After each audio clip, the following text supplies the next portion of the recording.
We're not going to lose that third hour.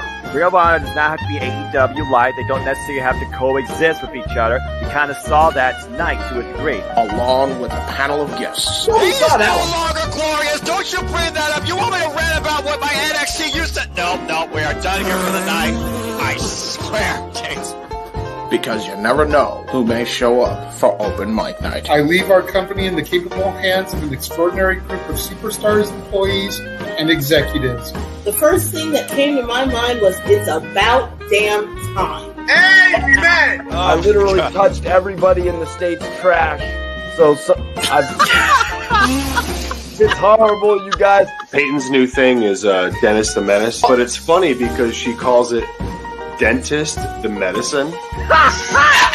And that's great. When Elliot Taylor came out and did Born for Greatness live, I was popping my pussy, having a great time. I didn't care. I was having so much fun. Sit back, relax, and enjoy the show.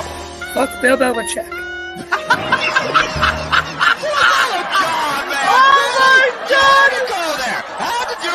Football thing. We ended on wrestling, and then you bring in that shit. That's just how the fan goes off the damn rails.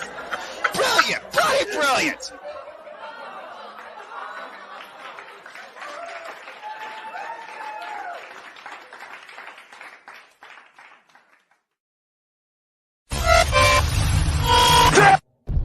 We're here.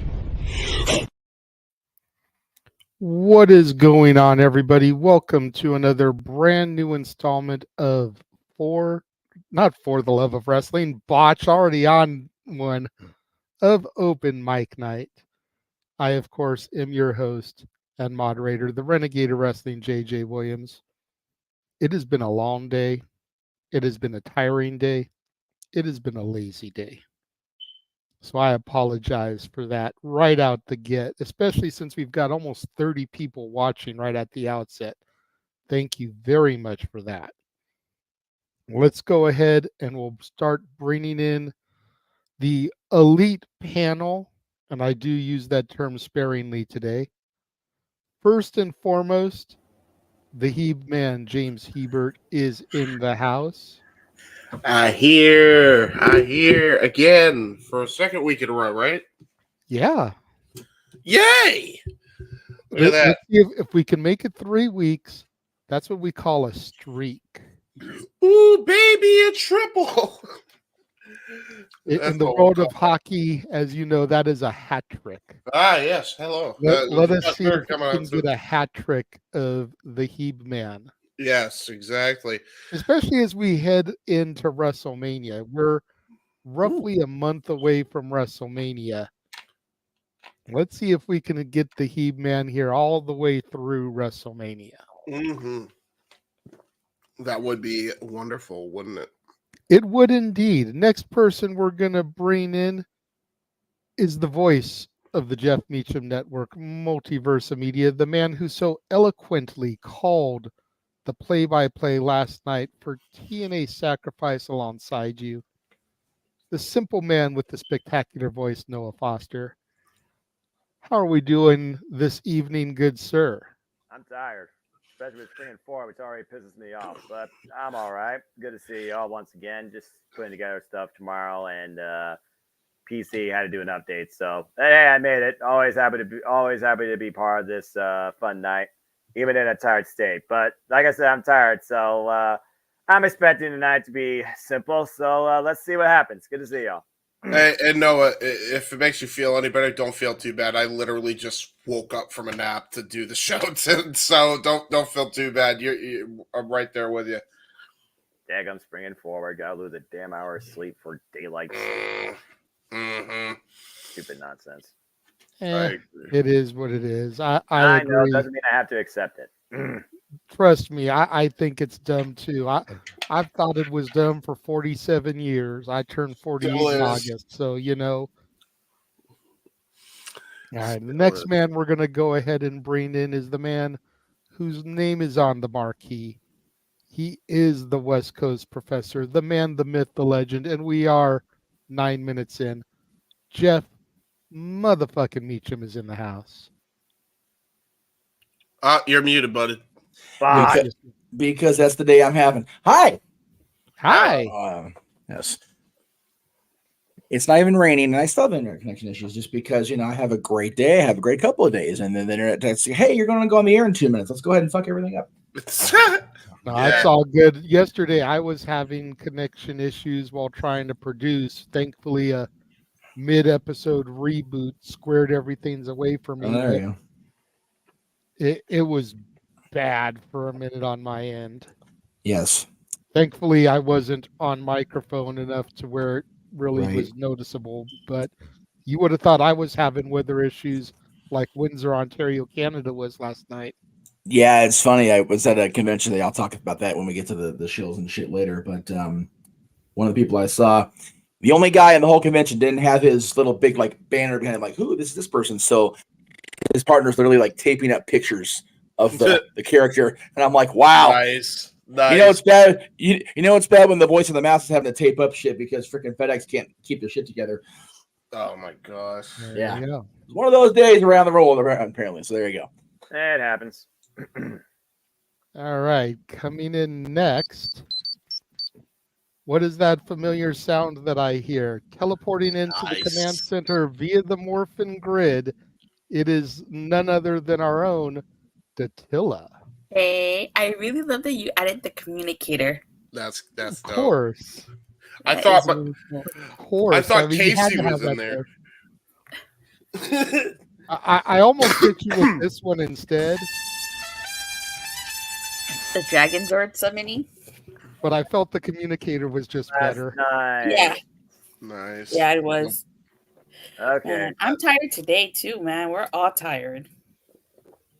Wrestling makes us tired. Tired. Dude. I'm not tired for that. I've been up early.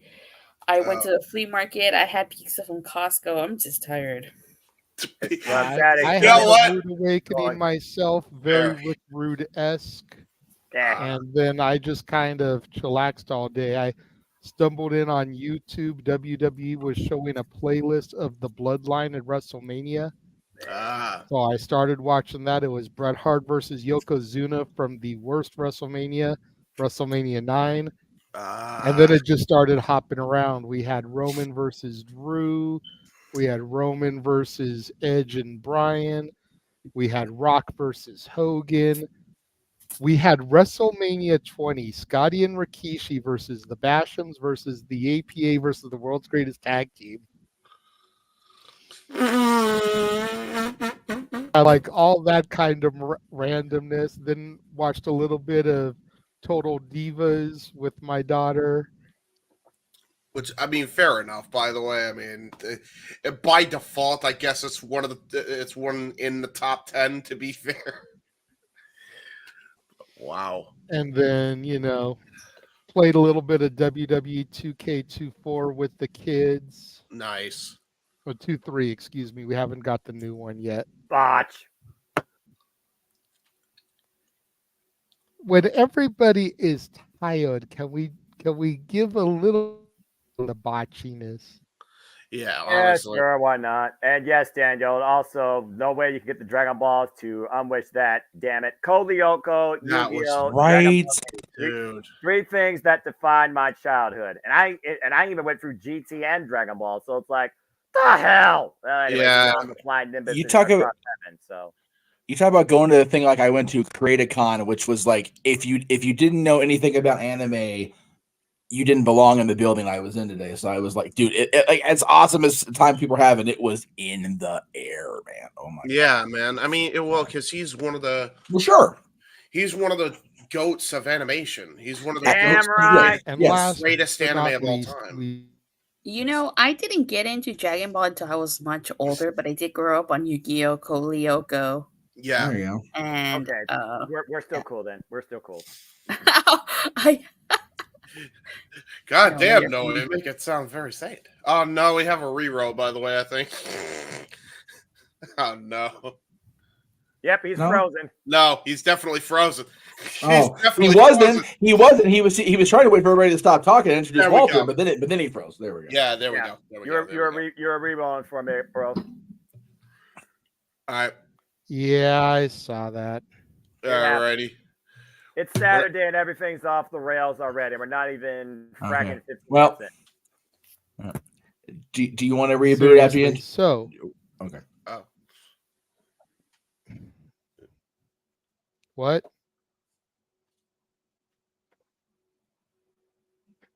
Just go ahead. Bringing in the last person for the show today, we have Mr. Reliable. Dot, dot, dot. Reliable. Oh shit. Oh shit! Oh shit! Oh shit! Ladies and gentlemen, we would like to remind you, I'm not telling you how much I weigh in tonight because frankly it's embarrassing. From New Haven, Connecticut. Oh wow. Mr. Reliable. Wait for it. Wait for it. Reliable. Oh my that was dope. God.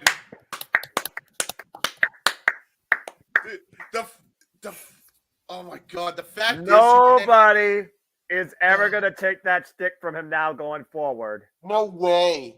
Oh, Wow. God. Where did? Oh no, he went away. Oh, there he comes. He's coming back. Oh my God, dude, that was the funniest intro ever. That was awesome. Brilliant. Most brilliant intro ever. It opened my eyes. Everybody got that re-roll feeling. No,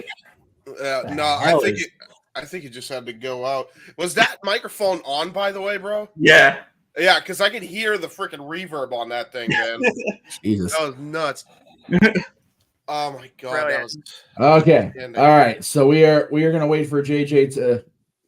I don't know if he's back or if it's just He's probably restarting his device, if I have to guess. So Okay. All right. Anyway. We'll go ahead and work our way back around the room, if you will.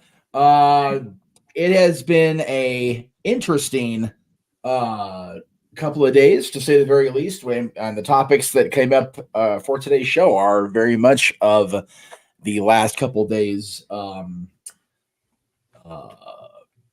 generation, I guess, or not regeneration. What's the word I'm looking for? I don't know, because the news was generated this week, so I guess that works. Just because my brain's not. You know, I was up since 10 a.m. yesterday, Friday, until which was yesterday. I can count days. Jeff can't count by now. Greg Cherry Brady got Tom. Whatever the hell Greg's website's called. It's WrestleMania season at the end of the day, and that is why the episodes of Dads are going to be wrestling themed at both shows. That's why we're centrally focused. But I tell you what, I finally got a chance to go back and watch the show last night. So congrats to everybody involved in our presentation of Sacrifice. I know I was unable to be there, and again, I'll get all of that in the shills when we get there. So thank you everybody that was involved in that, because it was a really cool presentation, despite the weather problems TNA was having. And by the way, you guys were telling me when I was getting ready to go into the club last night about the people complaining. It's like, are we really bitching at us? Or are we bitching at either way? If you're bitching at us, it sure as shit ain't our fault. Yeah. Right? If you're bitching at TNA, you go out and control the weather in Canada on purpose. Like, fuck all the way off. Like, seriously. in the Detroit Canada border near the Michigan Lake. Come on. Yeah, no, there is no, like, if you are have the ability to control the weather in that part of the country, we will make you president right now. Like, we will actually make you president right now, because Lord knows the other two people involved are sure as fuck not qualified. Well, not that we're being political here, but he's also no, but yeah. JJ, how are we doing over there on the left? Not politically. Nice. That was a good one. That was good. That was good. That was good. You still had issues. Still having problems? Oh no. Hang on. Oh, there we go. We got a signal for a second. How you doing, JJ? Is you okay? Hello?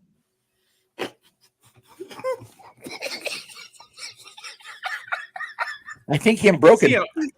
I can see him moving. It's like, it's gonna be one of them days. He's trying his darndest by golly by G by Willikers. Oh my goodness! Oh, he's typing. I think. I know. The high backstage- desert is some bitch. All right. Well, I'll go ahead and move me back where I need to be, since that way I can have my name in the marquee and do the whole stupid thing because it's funny for no reason. All right. Wow, okay. I guess we won't. Well, then I'll also hear the middle because I'm man of the marquee and I have to have responsibilities. I know when he was backstage. He Yeah. must have been asking, "Why am I standing?" He is. It's good. That's okay. I am going to bring the topic list up, and oh, goody! All right, so here we go. All right, Yay! This shit right here. This shit right here. Here we go. Okay. All right. So, if you've not yet seen AEW Dynamite and don't wish to be spoiled or have the goings on in AEW spoiled for you if you haven't seen the show yet, and if you haven't, oh well, here it is. This is a spoiler. Get the hell over it.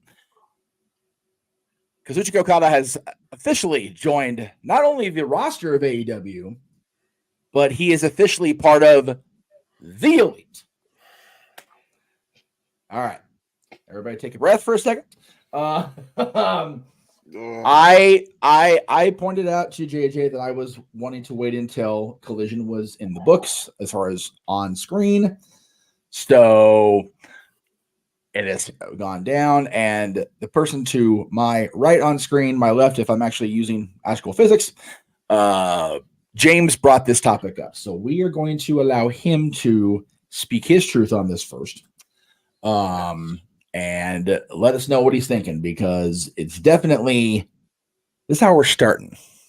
So yeah, James, you were adamant about this topic being brought up, and again, let me do my due diligence here if this mucker feather will work and get the thing up. Yes. And again, I'm not talking politically either. Anyway, all right. We are going across 1, 2, 3, 4, 5, 6 YouTube channels, several Twitters, and even a Twitch. Everybody's got their own opinions. James is first. Exactly.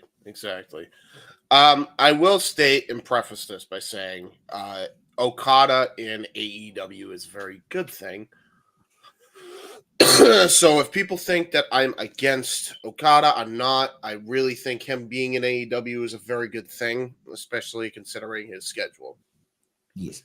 Now, excuse me while I cough up a storm because I'm still kind of somewhat sickly as I vent about this.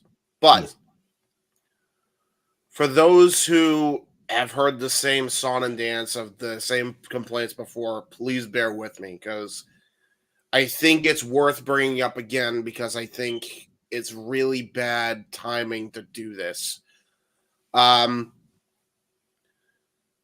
Everybody knows my thoughts on the Messy Brothers, as JJ likes to call them. I'm going to stick with that because I refuse to call them by their kayfabe name at this point. I feel like it's disrespectful sometimes to the professionalism of actually being a leader in wrestling. So they decided that the smart idea and the smart money was to put Okada with them, with the Elite. And I guess by extension, kick Hangman and Kenny out, because unlike the Messy Brothers, those two actually wanted to be professional about the situation back in September. So there is that. As far as we know. As far as we know. That's true. Although Kenny's made it very, very clear. That said, God, man, you want to talk about tone deaf. Look, there are numbers on WrestleNomics that really showcase that the Young Bucks, and I'll use them here because they are in the segments on WrestleNomics. They're not pretty when they come on. Like they drag the show down, and I mean drag the show down. We're talking anytime they're on screen, they no longer draw because I think a lot of people still hold a lot of ill will towards those guys, and they tune the F out. They don't do it nearly as much with Hangman because Hangman's tried to do the right thing, even though he has some stutter steps along the way. They don't do it with Omega if he shows up, but they always do it with the Messy Brothers. Anytime they show up on TV, they immediately get a bunch of people to tune out. And we're not talking like a small number either. We're talking about in the hundreds of thousands. You still like them after everything, that's fine. That's your prerogative. But I think Okada being saddled with the lowest drawing people in the company, arguably, when he is your biggest Japanese roster addition on TBS since the fucking Great Muta, is a crock of shit. I mean, what are we doing? You are bringing in a person who you are paying $14 million across 3 years for, allegedly. I'll be back, guys. You bring him in, and the first thing you do is saddle him up with the lowest drawing act. You want to talk about stifling yourself? What are we doing here? You already hindered his drawing power like the minute he came in by saddling him up. Because I guarantee, look, I can only speak for me, but I know 100,000 people who typically agree, and they show the ratings don't lie in that aspect. Just saying. I'm not making another exception to have to sit through a Messy Brothers match. I already made it for Sting. I'm not making it for Okada. You're not gonna get me again.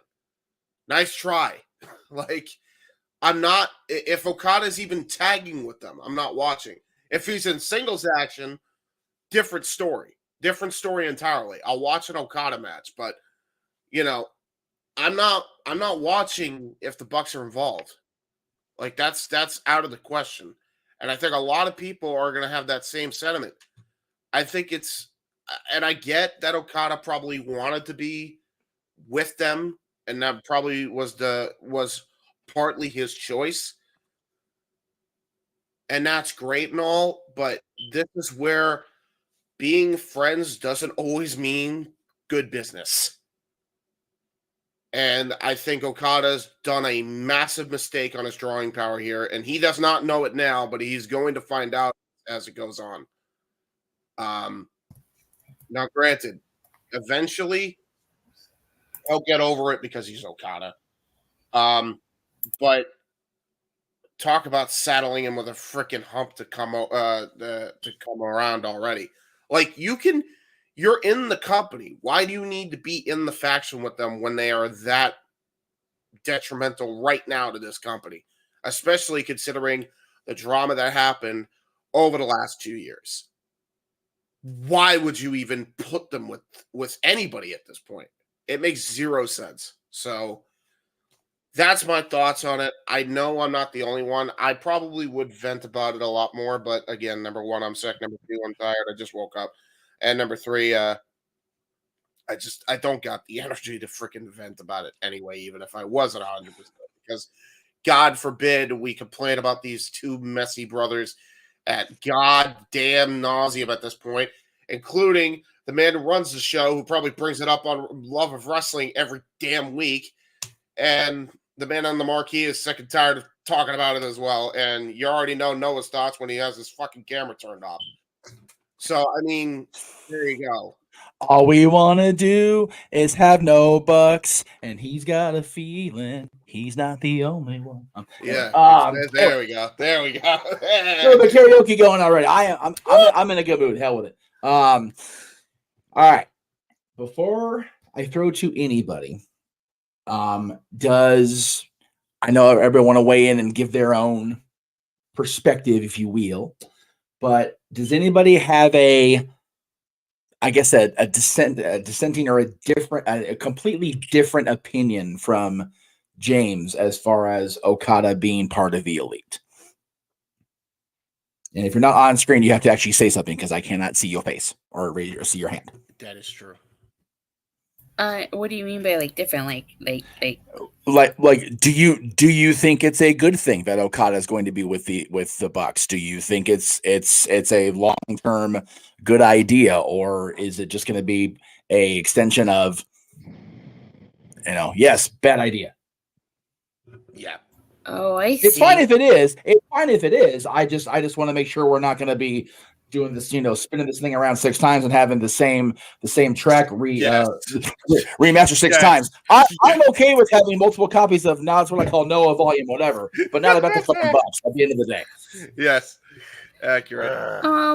Well, the way I thought of it was like, I mean, them firing Kenny Omega from the Elite, I thought that was pretty funny. Apparently Okada and the Bucks go way back 15 years. Sure. Oh yeah. So to that, it makes sense that they would get paired up. Maybe he wanted to work with them. No, I agree with that. I just maybe he wanted to work with them, so it would make sense. And at some point, if you want to revisit Okada versus Omega, I mean, he got fired from the Elite, so that's how you would do it. I mean, that's the first thing I thought. Right. The fact that the Malignant Masses, Nicholas and Matthew, fired Omega in favor of Okada. Like, it's one thing they suspend Hangman Page, which we all probably think should have been done for real anyway. He's one that started this shit in the years first place. ago. Yeah. He's one that started this shit in the first place. Yeah. Punk would be wearing an AEW shirt if it wasn't for him. I'm throwing that shit out there. But Okada Omega on AEW television, as long as Omega can get healthy again, like, that's the way you get to take my goddamn money on pay-per-view for AEW is Okada Omega in a featured or main event match. That was the sole positive thought I had when it comes to this. And I only say that because, again, I told him, and I'll tell you, since you brought the topic up, I was very hesitant to turn this loose because it's been 3 days. Like, we haven't seen how this is going to end up. A year from now, however long it is, if we get to look back and go, yeah, failed experiment, wasn't a good thing looking back, I'm good with that. But to pounce on it at this point, it's now been 3 days. I was like, okay, I definitely want to have it on because I definitely want to hear your perspective on it and why. Completely valid, which is why I'm glad we were able to get this on the air. Yes, sir. Okay. First of all, can everybody hear me okay? Yes. Yes, we can. Yeah. Okay. Now that I'm on my phone. Okay. So the first thing I want to say is we all know how I feel about the Massey brothers. True. That is, we don't have to go down that rabbit hole. Quite so. But I think at the end of the day, what we are getting here, and the reason why I am just slightly optimistic about it, James, is I think what we're going to get is AEW's Wish version of the Bloodline Civil War.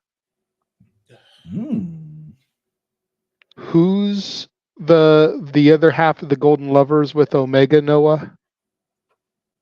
I know that as well. It's Kota Ibushi. Yeah. Kota Thank you. Ibushi. I was trying to get Noah involved since he's gone off camera and muted himself. That's why I directed to him specifically. A couple of reasons for that. One, I'm tired as fuck. Two, I just have this to say because AEW is super exciting to me as always. So anyways, what I think we're going to end up getting is Paige and the Golden Lovers versus Okada and the Bucks. I'm here for that. Which probably, very good, depending on Omega and his diverticulitis and how quickly he recovers from it, because there is no set timetable. I don't give a shit what the dirt sheets say. There's no guarantee he'll be back by All In or All Out. From Kenny but Omega's I think mouth once we get him back, that's what we're gonna get to. Yeah, and Omega, with his status, is gonna rehire Hangman Page, bring in Ibushi, and we'll get that trios action. right. On top of that, and my knowledge of New Japan is limited at best, but from what I've been hearing from people, Okada is basically always been a babyface. So I'm curious to see what he's going to do in this new heel role. I think it's going to be very interesting television. So while I definitely am concerned about Tweedledee and Tweedle Dipshit stealing more television time than they need to, I'm curious to see how this develops and if we do end up with a elite civil war here. To respond to it, I'll respond to one of the things you said real quick. Not only are you saying that the dirt sheets are wrong, Kenny Omega himself literally said that there's not a timetable. Like, I don't know where, but apparently, like, he was on Twitch and he said that. I will say, as much as I agree with everything, there is that intrigue of Okada. My thing is, do you really need to put him with the Bucks, or at the very least solely with the Bucks right now in order to drive that point home? Because I don't know. I think you could do that in a lot more effective ways. That's just me. But honestly, I think the only other person you could put Okada with that would get him that kind of nuclear heat is Don Callis. And been there, done that. Yeah. But... Takeshita is with Callis. Osprey is with Callis. Yeah. Fletcher is with Callis. Do we have to bring every fucking buddy from New Japan over and put him with Callis? No. Let's let Okada run with the elite. That's fair. That's fair. I mean, I guess if they're on the show, go for it. I just don't know if that was the. It's just. James, I'm gonna put it to you like this, bruh. And then if anybody else has anything they want to say about this, then that's fine. This is gonna be the last of my piece. Yeah. I know how hard it is to get you to accept anything with the Bucks, just like it is for me. Yeah. I'm asking you nothing different than I'm asking of myself. Give it to AEW Dynasty. Yeah. Let them get to the next pay-per-view and see how things progress with this elite storyline. Okay. If it looks like a great big steaming pile of manure that Biff Tannen just landed in, by all means, change the channel. But let's give it to Dynasty to see how the storyline is going to play out. Yeah. At least begin to build. Yeah, that's fair enough. It's the same thing everyone asked of me, going from hard to kill to no surrender, then got extended to sacrifice as far as TNA goes, and we'll get to my decision there later.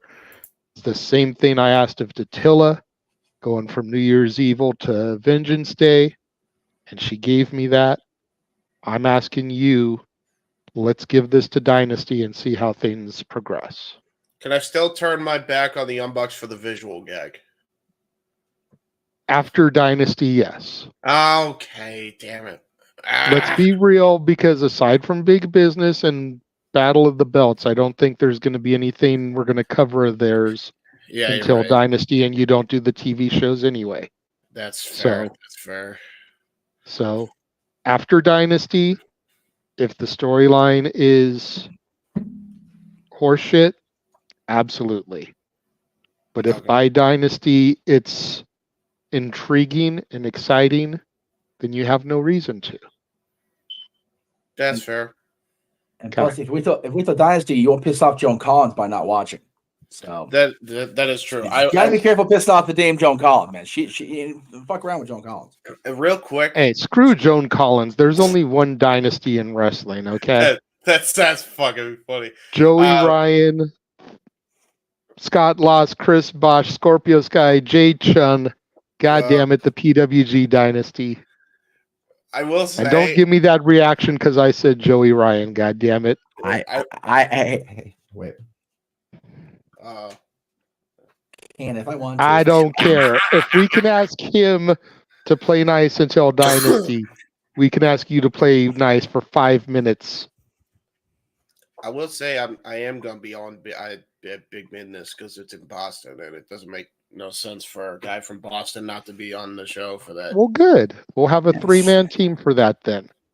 So to Jeff's point, does anybody have anything different that they want to present as far as Okada, the Elite, what James originally presented, or can we move from this topic? Walter's being exceptionally quiet, so I'm going to see if he wants to not be quiet.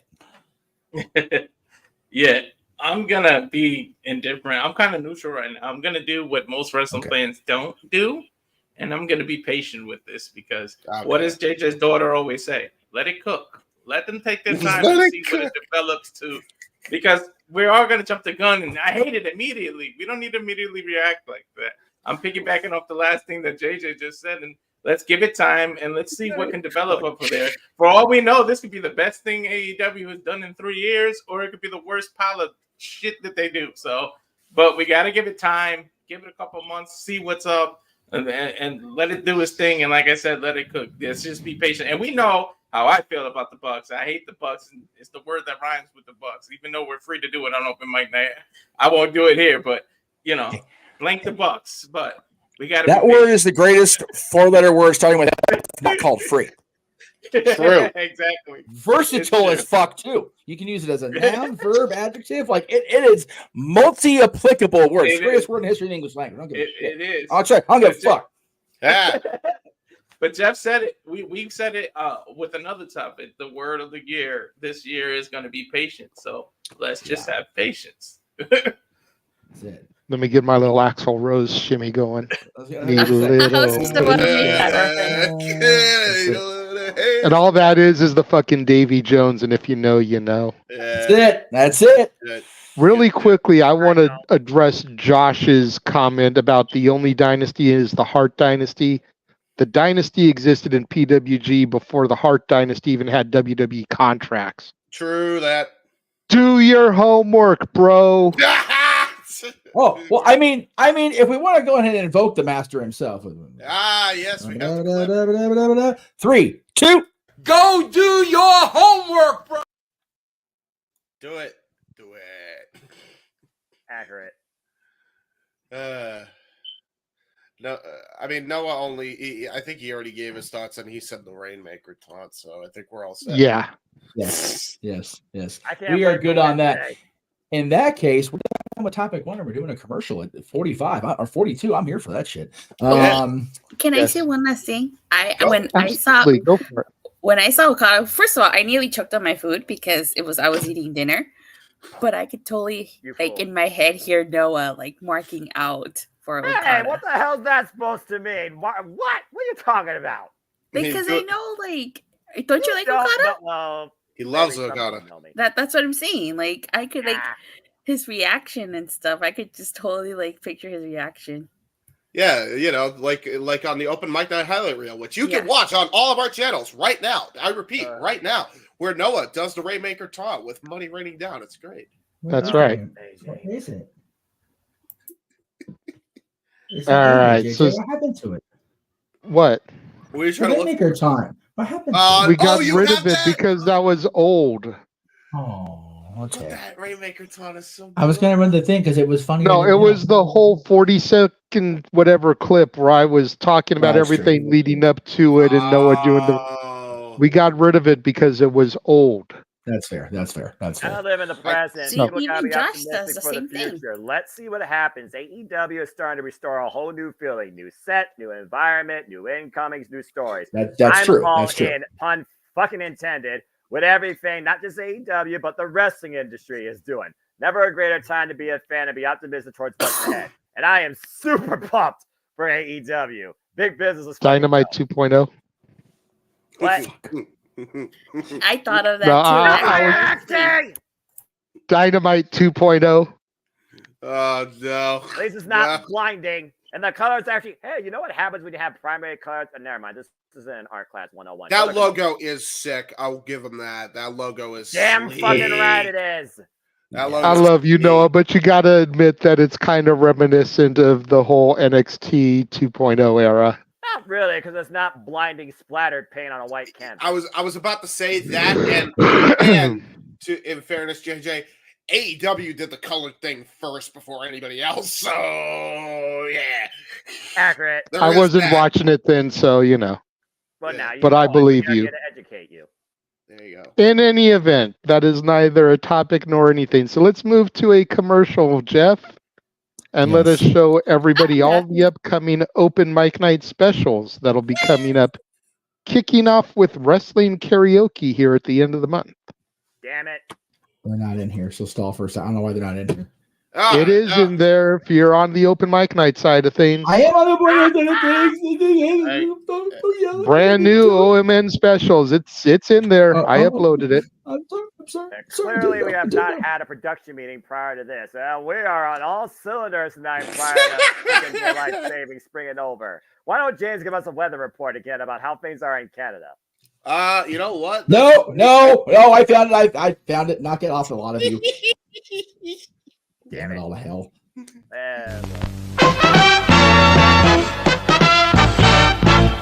And now, preview time.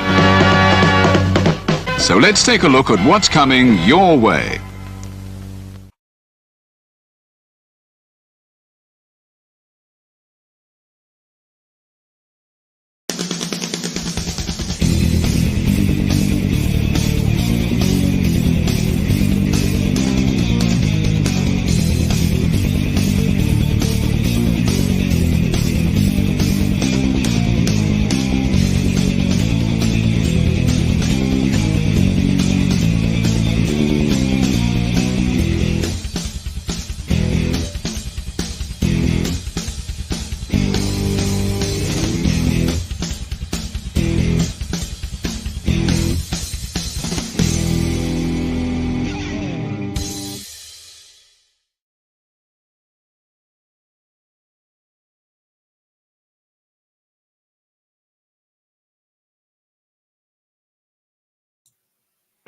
Alrighty. Game shows! Karaoke. Boo. Boo. Oh, and Josh, just for your last comment. Shut the fuck up, Josh! And I Nice. think I didn't even had to say that tonight so far on the air. I will say, by the way, that Sam Storm that was near the Canadian border is actually near us now. Yeah. Oh, goody. Oh, well, there you go. And now here's Walter with sports. Walter, what's the latest going on in the UFC? Well, right now, Michael Venom Page is fighting Kevin Holland and doing pretty well in the first round, but they're in the round 2 right now. There you go. And now back to wrestling with Open Mic Night. Take it away, Jeff and James. All right. So the next topic of the week, the WWE Hall of Fame. Yes. Yeah, for once, they're not Which- fucking it up. It actually seems like they're doing it right. Yes. Well, that's debatable depending on how you want to look at things. I know Josh super chatted something about the Hall of Fame earlier. We can get to that momentarily, but yes, some of you that were on the air or watched us on Monday know that Jeff and I covered Paul Heyman's announcement. Quite verbatim. And during the announcement, I brought up the whole fact that, you know, I miss the way that the WWE used to do things, announcing it on Raw and SmackDown instead of press releases through other outlets and whatever. I agree. And I was convinced to a certain extent that, you know, there's logic and reasoning for why they do it, and I can concede that to a certain extent. Mhm. But then they went and hit us with 2 more freaking announcements this week. We had 3 announcements over 5 days. We didn't even get to SmackDown, the show that Paul Heyman is on, before getting 2 other announcements. I feel like that's just a little bit ridiculous. Yeah. Execution. The Hall of Fame class probably isn't going to be that big. They've been doing 4 to 5 announcements over the course of the last couple years. There are 5 weeks until WrestleMania. We could have done 1 every week, but no, we've gone and given 3 announcements in 5 days now. Bertha Faye didn't get a video on SmackDown from what I recall seeing. There wasn't one for the US Express from what I recall seeing. Granted, there was or Bull Nakano, excuse me. Botch. Can we not, when we've all admitted we're tired, please? Yeah, sure. Why not? You know, neither one of them got videos on SmackDown. Paul Heyman got one on Raw, but he's not a Raw talent. Yeah. Like, what the hell is going on here? I agree that they're on top of things for once, and they're not making us wait until the last fucking minute to announce everybody like they did last year, it seems. Yeah. But this is a little excessive, I think. Yeah. That gripe notwithstanding, congratulations to those that have been announced. Who do we think are going to induct those people? Since only Jeff and Walter were on the show with me on Monday when we did our thing. Let's run this shit around the room. As far as Heyman, I'm leaning towards the Dudley Boys. They're already in the Hall of Fame. I feel like that would be an easy enough tap to get. For Bull Nakano, my apologies for calling her Bertha Faye earlier. But for Bull Nakano, I'm thinking Medusa, Alundra Blaze. Yeah, it's gotta be Deuce. Gotta be. And as far as the US Express, I'm thinking it's gotta be Bo Dallas. Yeah. And for the people in the chat room before they can fucking say it, no, let's not put goddamn Bray fucking Wyatt in here too. Yeah. He deserves to be a Hall of Famer. He deserves to be a headliner. They're putting Wyndham and Rotunda in because they're not going to put Wyndham fucking Rotundo in. Get the fuck over it. Yeah. Tranquilo, JJ. Tranquilo. I will not. I've been through it enough with people in chat rooms this week. Fair enough. And this is my platform to be able to say things. So I'm going to say it. Okay. That is fair. That is fair. JJ Rage has been engaged, y'all. Just let him do his thing. Rage Wesley. Rage engaged. Renegades of Rage. That's it. Now, Oh no, he went away. I am echoing all of a sudden more than I was. I don't understand why. I was doing fine without that shit going on. Let me just say I'm still here, but I just finally got dinner. Hell yeah, dude. Eat your dinner. My goodness. Yeah, there you go. That's why I'm off camera. There you go. I need something to keep me cognitive enough for this conversation. So, now I'm echoing really bad. Fuck it. Oh my God. There we go. Okay. Like I said, I said my piece about Paul, and I'm again. I had these things in my cart. Like this was in my cart, ready to go because I knew it was going to be a thing. And then the Paul Heyman guy shirt. Ironically, they were mailed different days. They were mailed from separate warehouses across the country, and they both showed up here yesterday and the day before. So that is the U.S. mail instead of the U.S. Express doing their thing. So there you go. That makes sense now. UPS.derp. Anyway. Damn. What can Brown do for you? Make me wait for my shit. Literally. Anyway. Not wrong, to be fair. No, I'm not. Well, like I said, we had a FedEx discussion with me and Mr. Brett Ivan today, and I'm like, let's not talk about FedEx and WWE because I'll be here for both days of the con instead, Mr. Ivan, sir. skin back to crawling. the- yeah, Yes, back to the thing. So I think with the people we have on roster in the company, whatever you want to call it, I think personally the best choice for Paul is CM Punk. You will not get a better orator in the company, period, than CM Punk. Yes, Brock Lesnar has shown during his cowboy shit era, fuck you, Adam Page, that he can talk very well. But of everybody available, if you're going to have a Paul Heyman guy do it, like Austin's not a very, like, he's kind of like about wanting to do it. So, I mean, for Paul, he might, but I think it has to be CM Punk.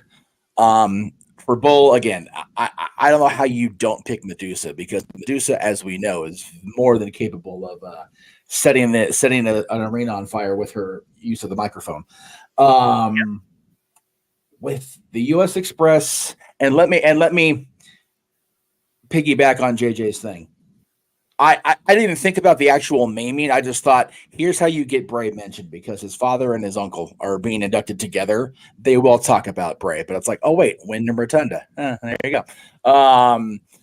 So I think if Bo Dallas is actually up for being there, and again, how do you not be with your father and your uncle, being the inductees? But if they don't get Bo to come back, I personally would like to see. I had the name and just completely away off my lips here. So give me a second to run it back around. I'll come back to it. We'll just go this way. James. I don't mind the Punk shot for Heyman, but for me, it's like, I feel like somebody that's alive during the Dusty era where Heyman first kind of broke in was working with Dusty would be more apropos, and one that has a lot of history with Heyman. Mm-hmm. The only person that I could think of that has actually had a history in both runs kinda is Tommy Dreamer. Right. He's like I feel like he's number one to induct Heyman, if anybody, because you got to remember, like, Dreamer was his booker. He was his closest confidant when it came to all things ECW. And, he also worked with Dusty for a long period of time at various points in his career. So right. There's that. I mean, both of them are marks for Dusty as well. So, again, I'm just kind of thinking in that regard. I also, to recap too, the fact that The Rock invoked Dave LaGreca during his 21-minute piece of beauty on Twitter. Since we've got LaGreca, let's just go ahead and have either Dreamer or Bubba.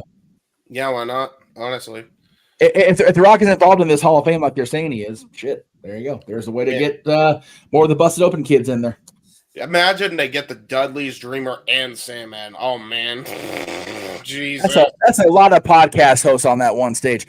Yeah, a lot of podcast hosts, and then Sandman, who can talk your ear off about anything anyway. That's fair. But yeah, friggin', I feel like that would be the number one. I don't mind the Punk shout out. I don't. No, yeah. But for me, it's like, I could see them going that route. I could also see them, even though they're feuding right now, to go with Cody to induct them, just out of respect. I was gonna say, I think Cody would be a cool first look about. There's a super chat, so I'm gonna bring it up since we're still talking about Paul specifically here. Wesley, we appreciate the $5. I don't think Joe Henny wants anything can do with the company, if I'm being real. I don't blame him. But nor do I. But it would be a nice gesture if they threw him a solid, here's a one night, signing, here's some money for you. But yeah, I highly unlikely likelihood, as Aaron Riff would say. Yes. Anyway, so on to Mr. Nakano. Bull Nakano, I agree with Alundra Blaze. Bo Dallas is the perfect choice for the U.S. Express, I think. Yeah. You ain't gonna get an argument out of me with that. So, but really, Paul is the wild card, because you could think of like 50 million people who induct them, and it probably would make sense. Yeah, I mean, and the cool part is the majority of them are not under exclusive contract. I would love to have Rob, but Tony's booking Rob away from getting to see me on April 20th. So I don't think Tony's going to let him go to the Hall of Fame either, because Tony hates me and everybody else. Damn, that little curly-headed He problem. definitely hates me. Definitely hates the room. But Tommy, the Dudleys, Sandman. Again, if Sandman wants to, host a podcast that doesn't involve me because I interviewed him first. So thanks a lot, Conrad, you asshole. Nice. Sure, why not? No. What say you about our inductees that we know of and their possible inductors? A lot of similar echo sentiments. As soon as I heard about Bull Nakano, very first name that came to mind for me was definitely Medusa, because Medusa and Bull Nakano defined women's wrestling in the early 90s, all the way in Tokyo with their sprints over the title. So she was the first, but if you're going to go a bit more modern, I think about influences of Bull Nakano, I look at Beth Phoenix. Beth Phoenix would also be another great pick for that one as well, because why Bull Nakano Medusa defined what women could do in the 90s, you could argue to say what Beth Phoenix did, redefining what women could do in WWE in the later 2000s. This is, of course, after the likes of Victoria and a couple of others before her redefined what it meant to be more than just a diva. So that's my thoughts on Bull Nakano. Mad respect on that one. 11th ever champion, by the way, for those that do their history. As far as Paul Heyman, I mean, the wish list for inductees are so damn long. When you think about the people, not only he mentored, guided, managed, of course, being the king of Extreme. I mean, arguably enough, a person I was thinking about is a person I know he's working with. I was thinking Triple H. I was thinking Triple H at this point, considering the history that he and Paul Heyman have shared, not just with the whole Brock Lesnar escapade, but you think about, again, Paul Heyman, he was a huge influence with Triple H when Triple H started getting creative power in the first place, going all the way back to the Black NXT. Hell, he's the one that signed Austin Theory from freaking above to freaking NXT. He looked at him as a Paul Heyman guy. Paul Heyman arguably is as much of an influence on the WWE creative side of things as Triple H, if not more. At one point, if you looked at his documentary, you wouldn't have think you even seen him in this company. So Triple H was another one I kept in mind. But in the land of Extreme, make it the most sense. Yeah, first bout it for me was the Dudleys.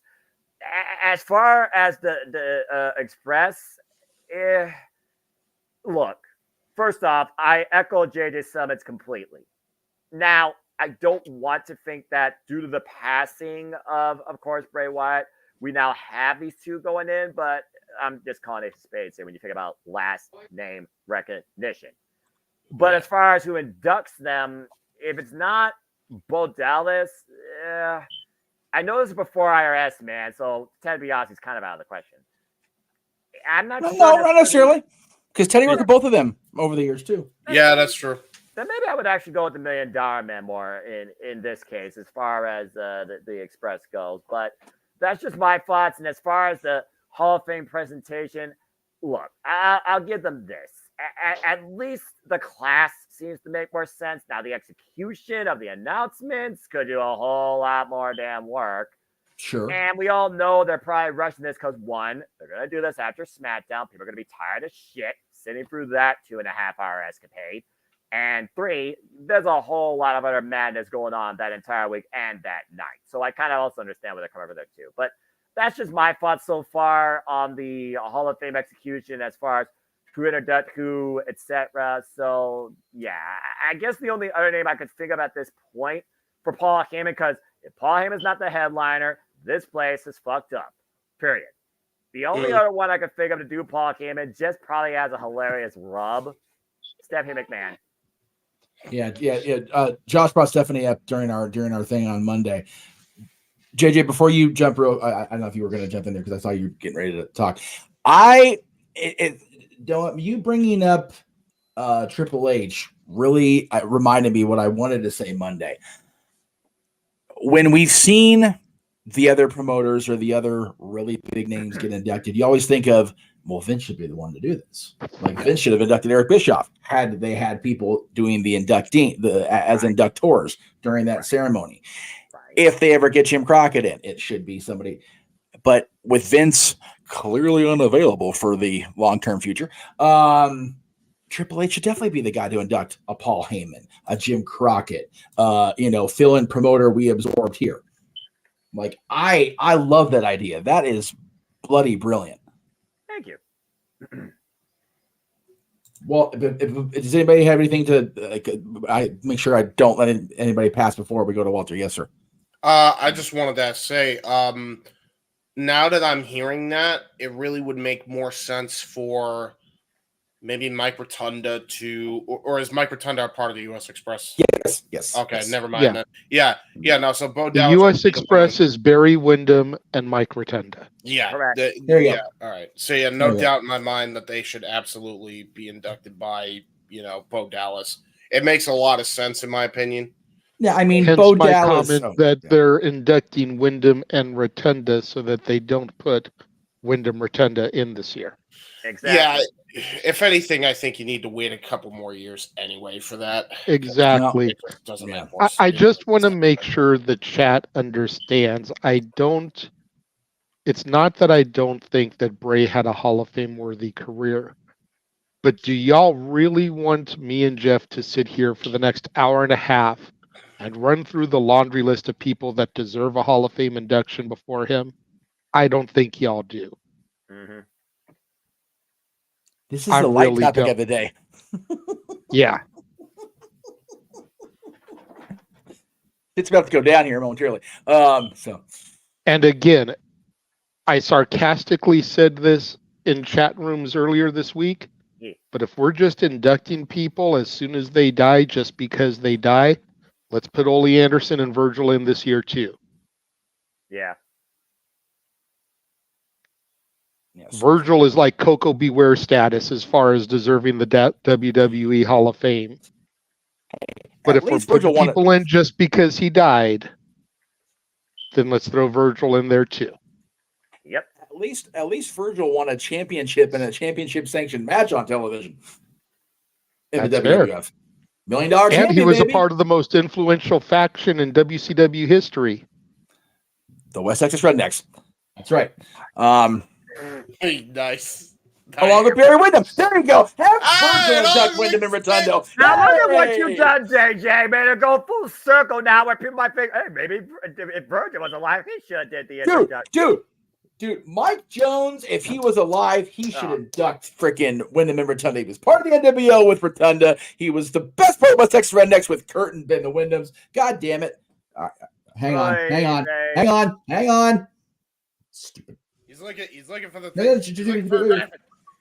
Shut the fuck up, Josh. Oh, God damn it. Accurate.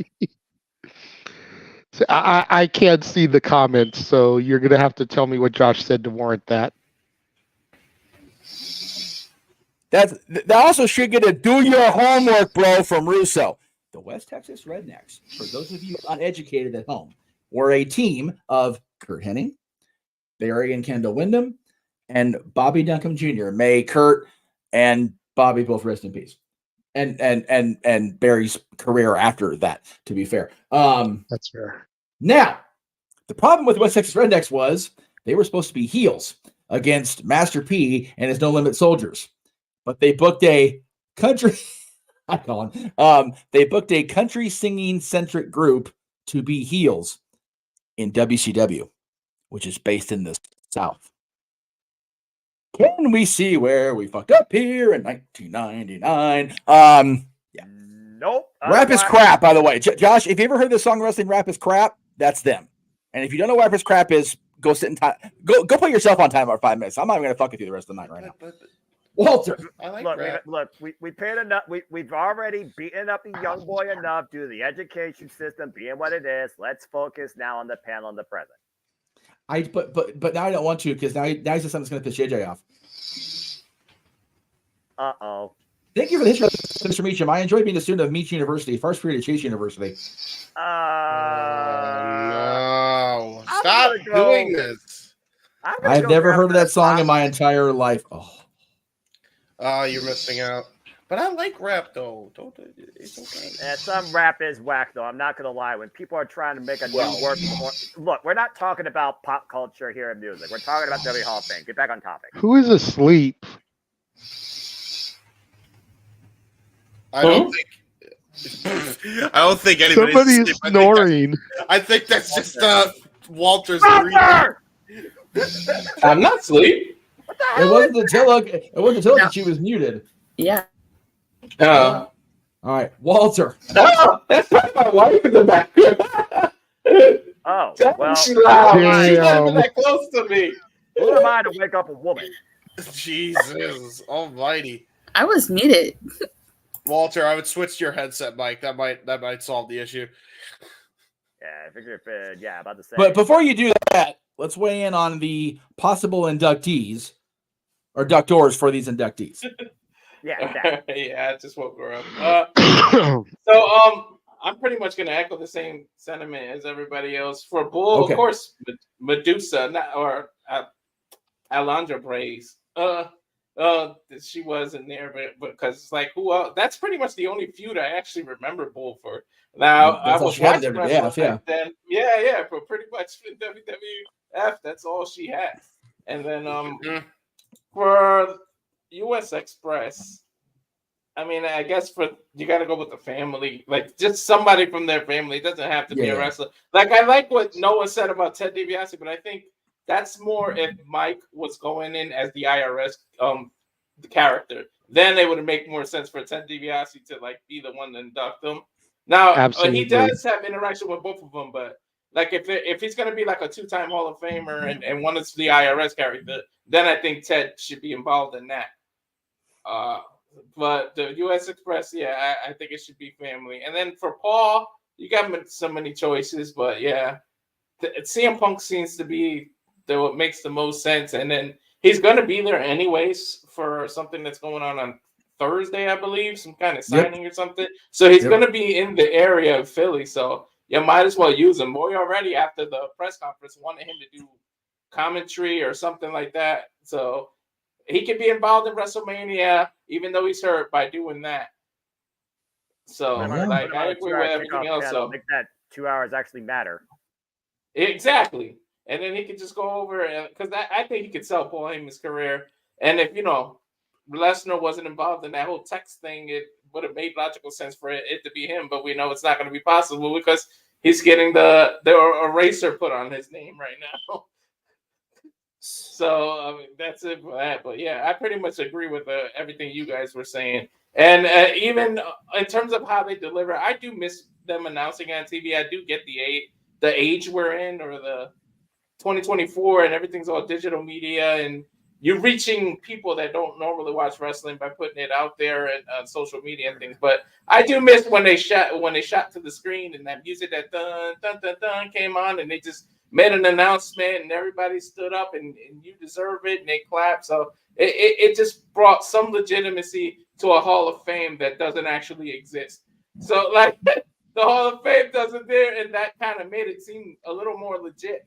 So I think one day, I mean, you can do it in Stanford. They got a new building. You can make a physical Hall of Fame. Damn it, that's what I want them to do.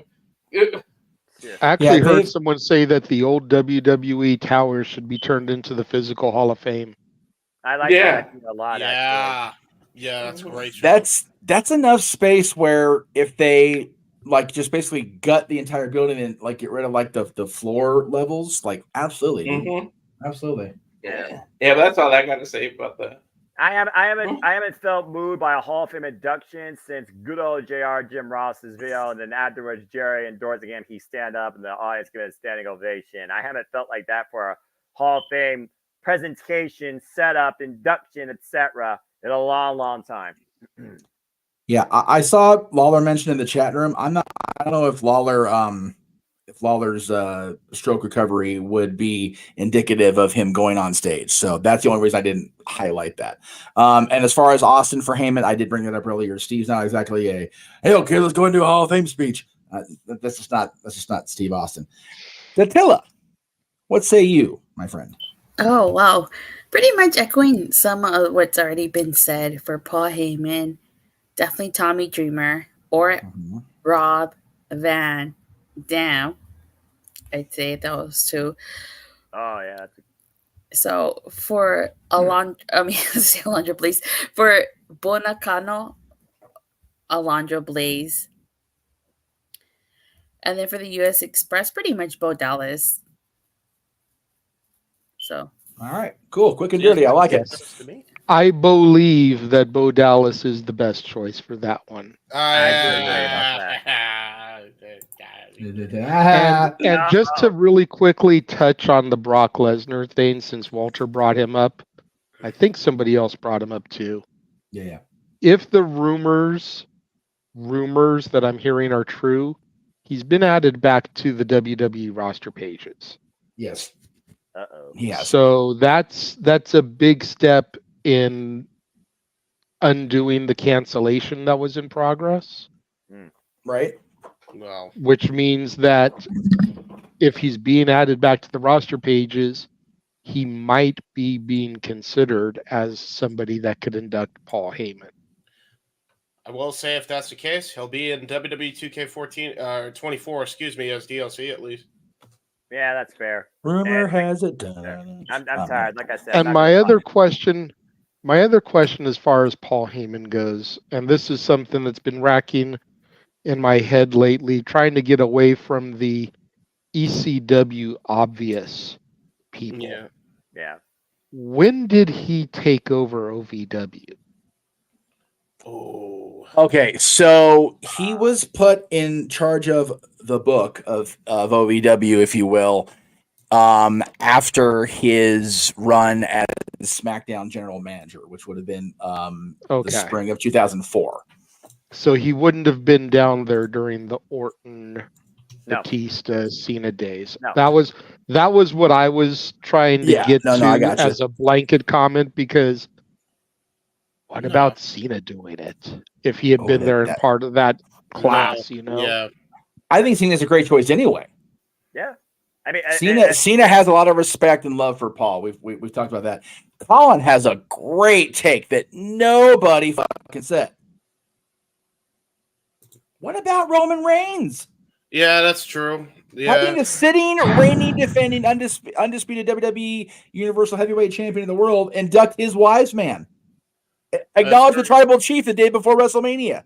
Like, fucking hell. We talked about Roman a little bit on the special we did on Monday. Right. I look at Roman inducting Heyman akin to The Undertaker coming out to induct Paul Bearer or Kane. Do you really want Roman to acknowledge somebody when he's supposed to be the head of the table? Right. That's fair. Yeah. That doesn't make sense to me. Yeah. It would almost come off as it almost comes off as Roman is acknowledging someone higher than him. Right. But I think we also mentioned on the Monday special, and it didn't come up here, so I'll go ahead and throw it out real quick. Having Rikishi do it, since he does go back to managing the Samoan SWAT team, Fatu and Samu. Yep, that's true. You know, if you want to get Bloodline involved in Heyman's induction, have Rikishi and Samu do it. The Head Shrinkers, the Samoan SWAT team. Then it's a full circle moment where the guys he started out managing in the Bloodline induct him now that he's with Roman and Jimmy and Solo and Rocky. Okay. All right. Possibly Jacob too, if the cards align right. Possibly, but not likely at this point. Yeah, not likely. One thing I wanted to add. Cena does kind of make sense, only in that without Heyman really pushing for him in the early days during his time as the SmackDown lead writer, you might not get as Cena as over as he was. You could make the argument for that. Stephanie and Heyman were like the biggest advocates for Cena during his Dr. Thugonomics days. Yeah. So, but as I mentioned, and I don't know if I mentioned this during Monday's show, Stephanie is a very, very dark horse only because the last name is a very, very dark cloud over this company right now. So Exactly. I would say that, and the fact that supposedly, if rumors are to be believed, she helped cover up the Ashley Massaro incident. Yeah. I mean, couldn't you introduce her as Stephanie Levesque, her married name?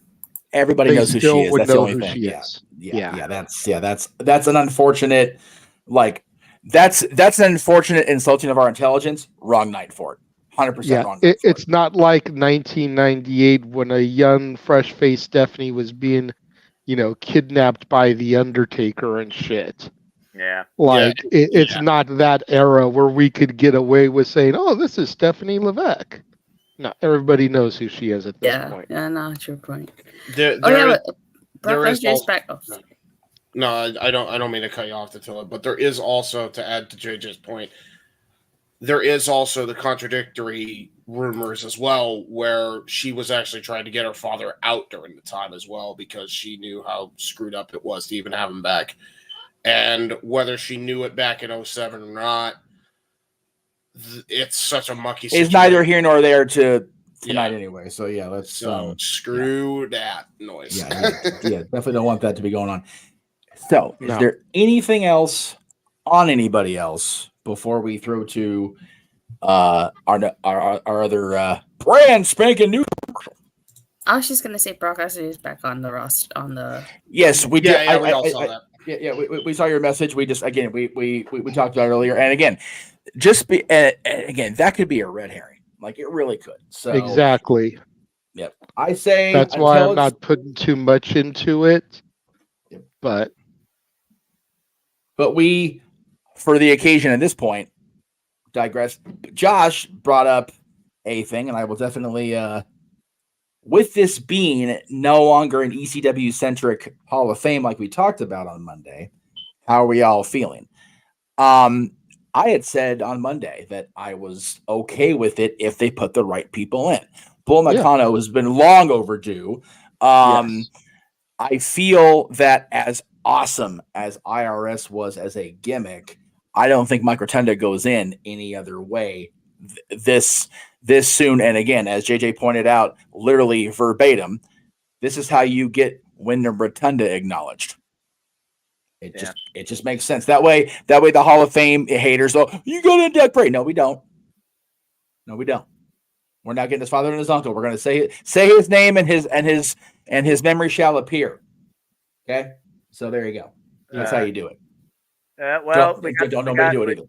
Yeah, well, we got the chat team. You got the female. You got the headliner. Yep, there you go. Couple of others and the Warrior Award. So I'm just gonna say this: do fucking Cyndi Lauper right. We brought her up Monday. I'm here for that shit. Girls just want to have fun, we will definitely see. But yeah, to Jeff's point, I'm good with the Hall of Fame class so far. Yes. I think the only way you would get a serious diatribe out of me is if they announce Bray Wyatt going in. I wouldn't blame you. Number one, because that means he would usurp Paul as the headliner, and that's not fair because it's Philadelphia. Yes. And number two, it's too soon. Yep. Bottom line, if Bray hadn't died, he wouldn't be going in this year. It wouldn't even be a fucking conversation. Nope. Accurate. Especially, like I said, when there's so many people, controversies be damned, that deserve it over him. Can we have a conversation about Demolition, please? Mm-hmm. I'm just saying, and that's just one. Bam Bam Bigelow. I was gonna bring up Bam Bam. I said you're gonna do a postmortem and ECW and Philly thing. You might as well use Bam Bam. Hell, with Paul being the headliner, do Bammer anyway. Bammer debuted the night for his first match was a Paul Heyman produced event. Mm-hmm. Just at studio. So I'm just saying, there's just two names, and we could sit here again for an hour and a half running through people that deserve it over Bray. We're not going to go there. No. And Colin and Josh, you're 1 month off. One last time. Botch. My birthday was February 10th. What the hell you all been? Now, what we will talk about for a month on end, for a year on end, whatever, is the amazing documentary that is being ever so diligently worked on by this dude. Me. About his uncle. And there is, and I'm going to read it just like it says, brand new Gary Hebert trailer in the watch along category. So if you have a desire today right now to go take a potty, go get a snacky snack or a drink, this is your chance. It's almost 4 minutes long. So we shall return.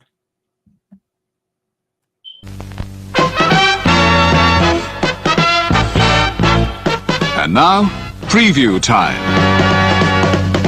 So let's take a look at what's coming your way.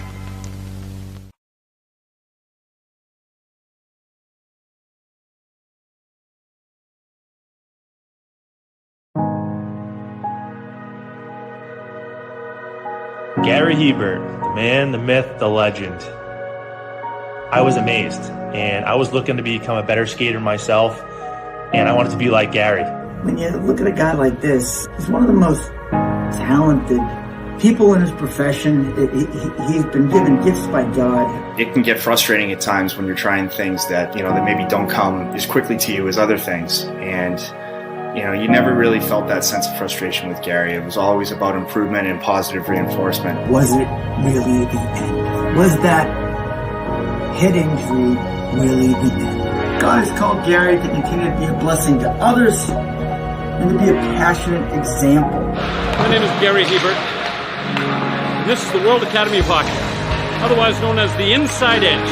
I would recommend anybody that have a chance to come to his hockey school. I think it'd be well worth it. It'd be rewarding to all the kids and anyone he coaches, from whether it's an adult, a professional player, to a little kid like a Mike or a Squirt. Gary, from day one, has been instrumental to my hockey career. I started out as a potential Division III player. Gary brought me single-handedly through high school and into a top Division I prospect. I owe it all to Gary, the biggest legend on and off ice there's ever been. Listen, watch, learn, be confident, and have faith. Those are the answers I was brought to. Yet, I only now am really learning how truly important those 5 things are. Through preparation, through appropriate thoughtfulness and thinking, we can learn to untie the typical knots between our ears that drive us into underachievement and underperformance. And lo and behold, we can learn, I think, to fulfill our God-given potential. Gary has the innate ability to make people not only better players, but better people. The life lessons they learn from Gary are incredible. I can always remember leaving that rink knowing as a player I got better, or I had something to improve on to get better. And I think that's what you excelled on as a coach, is giving us the knowledge to know what we needed to do to get better. There's coaches who know the game, but can you communicate and create passion in your kids and in your players? And Gary's able to do that. Gary's got great knowledge and the great hands, but more importantly, his ability to connect with people and care for them. His communication skills, to me, really stand out and separate him, and that's why he's one of the best, in the world. Gary's a legend. He's a special, special man.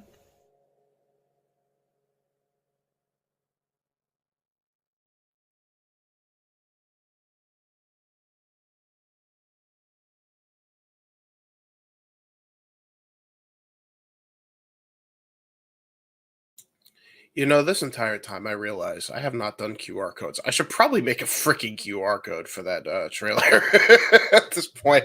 Like, there's a bit, even if it's a bit late.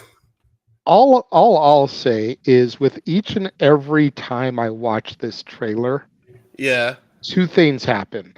Go ahead. Number 1, I can't wait to see the fucking movie. Thank you. Appreciate it. And number 2, I want one of those fucking Gary Hebert jerseys like the ones you have behind you to add to my jersey collection. Hell yeah. Really?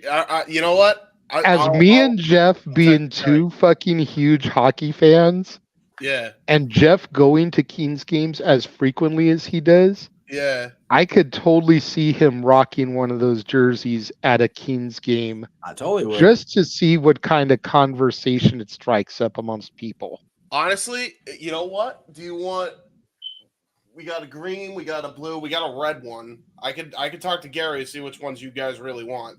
I'm down for the blue. I'll take a blue. Yeah, Jigs. Nice. All right. Well, I'll get 2 blues for you. I'll see what I can do. I'll contact my uncle tomorrow. I gotta contact him anyway, so it makes sense. 3X dog. I'm a big mucker feather. Yeah. 3X and Yeah, probably the same for me. I usually wear a 2, but I've been getting a 3 lately to just. Who wants hockey jerseys? Make put your order in now, maybe. That's it. I get 3 lately because I'm fat. What about you, Walter? You want a jersey? Walter, okay, you want a jersey? 3XL? Somebody pull a string. 3XL or no? Somebody pull a string. He's not talking. 3XL, yeah. All right. 3XLs. Datello, the blue. Might as well be a blue too. Make it the team. If you don't want one, it's fine. It's for the meme. I'll support you. I'll tell you. I'll tell you my size. That dog wants something. Oh yeah, bye. We got Barker, a big Barker dog. Noah, what about you? She's a Chihuahua, so maybe we could get one for the Chihuahua. A little miniature one. Don't put pets in clothes. Knock that shit off. Stop that shit off. No. Hey, it's not my idea. Noah, what about you? You want a hockey jersey? Nah, I only wear suits. I'm good. I'm business casual. Appreciate it though, bro. That's fair. Maybe I could get you a Gary Hebert hockey pin or something. Get him a Gary Hebert lapel pin. Yeah. Or a patch. There you go. Yeah, perfect. Anyway, all right, meme over. All right. And yes, we're trying to dance around this shit. There we go. Go to the main event. All right. Y'all do that. I'll be here with my cupcakes and No. You just stick around there and just eat your cookies, but you make sure you're paying attention. Yes, please. Attention, right? If I got it, you know what? I don't blame him though. Oh, yeah, you very often, Noah, but damn it. I can't afford to pay attention anymore. I understand that what we're about to talk about is a very sensitive topic. I get that. I also realize and acknowledge the fact that there is no positivity in this topic at all. It is 100% negativity. So I'm not even going to try and paint some kind of pretty picture here because it's complete and utter horseshit. Pointless utter horseshit. Talking about the mediocrity of the human mindset when it comes to the recognition of humanity in this society where people don't know the difference between virginity and friggin' respect. Fuck off. Oh my God. But I do believe Miller's made his point. But it is still something. But it is still something that needs to be discussed. Yes. Yeah. A few days ago, WWE Games put a picture out on their social media of Cody, Rhea, and Bianca to promote 2K24. It was a glorious picture. Not Bobby Roode glorious, but you get where I'm going. It was a really cool picture of the three of them. And unfortunately, some people in the IWC decided to turn it into a racial thing. Well, they needed one black person to be on the cover. What the hell has she done this year? She doesn't deserve it. Why isn't Bayley on the cover? She won the Royal Rumble. It's like, first of all, asshats. They've been planning this cover pretty much since the last game dropped. And Bianca, during that time, made history as the longest reigning women's champion in the modern era. There's a reason why Mommy didn't challenge her. Even though everybody thought that she would, or at least a lot of people thought that she would. I mean, if you watch For the Love of WWE, the Montez and Bianca show, Bianca was sold on the fact that Rhea was going to go after her. Yep. But the bottom line here is we, and I say we in the general sense, I know none of us are making those comments on the panel, Right. but we as a community, the internet wrestling community, need to do fucking better. There is no reason for this bullshit in 2024. Nope. And let me just say that it doesn't end with quote unquote, as the people in the chats like to say, white people doing it. Because as soon as one of us white people point out that don't be bringing all of us into this, there's a lot of us that aren't that way. Hell, everyone here knows my girlfriend is an African American woman. Mm-hmm. Yeah, because I'm completely racist. Yeah. Come on now.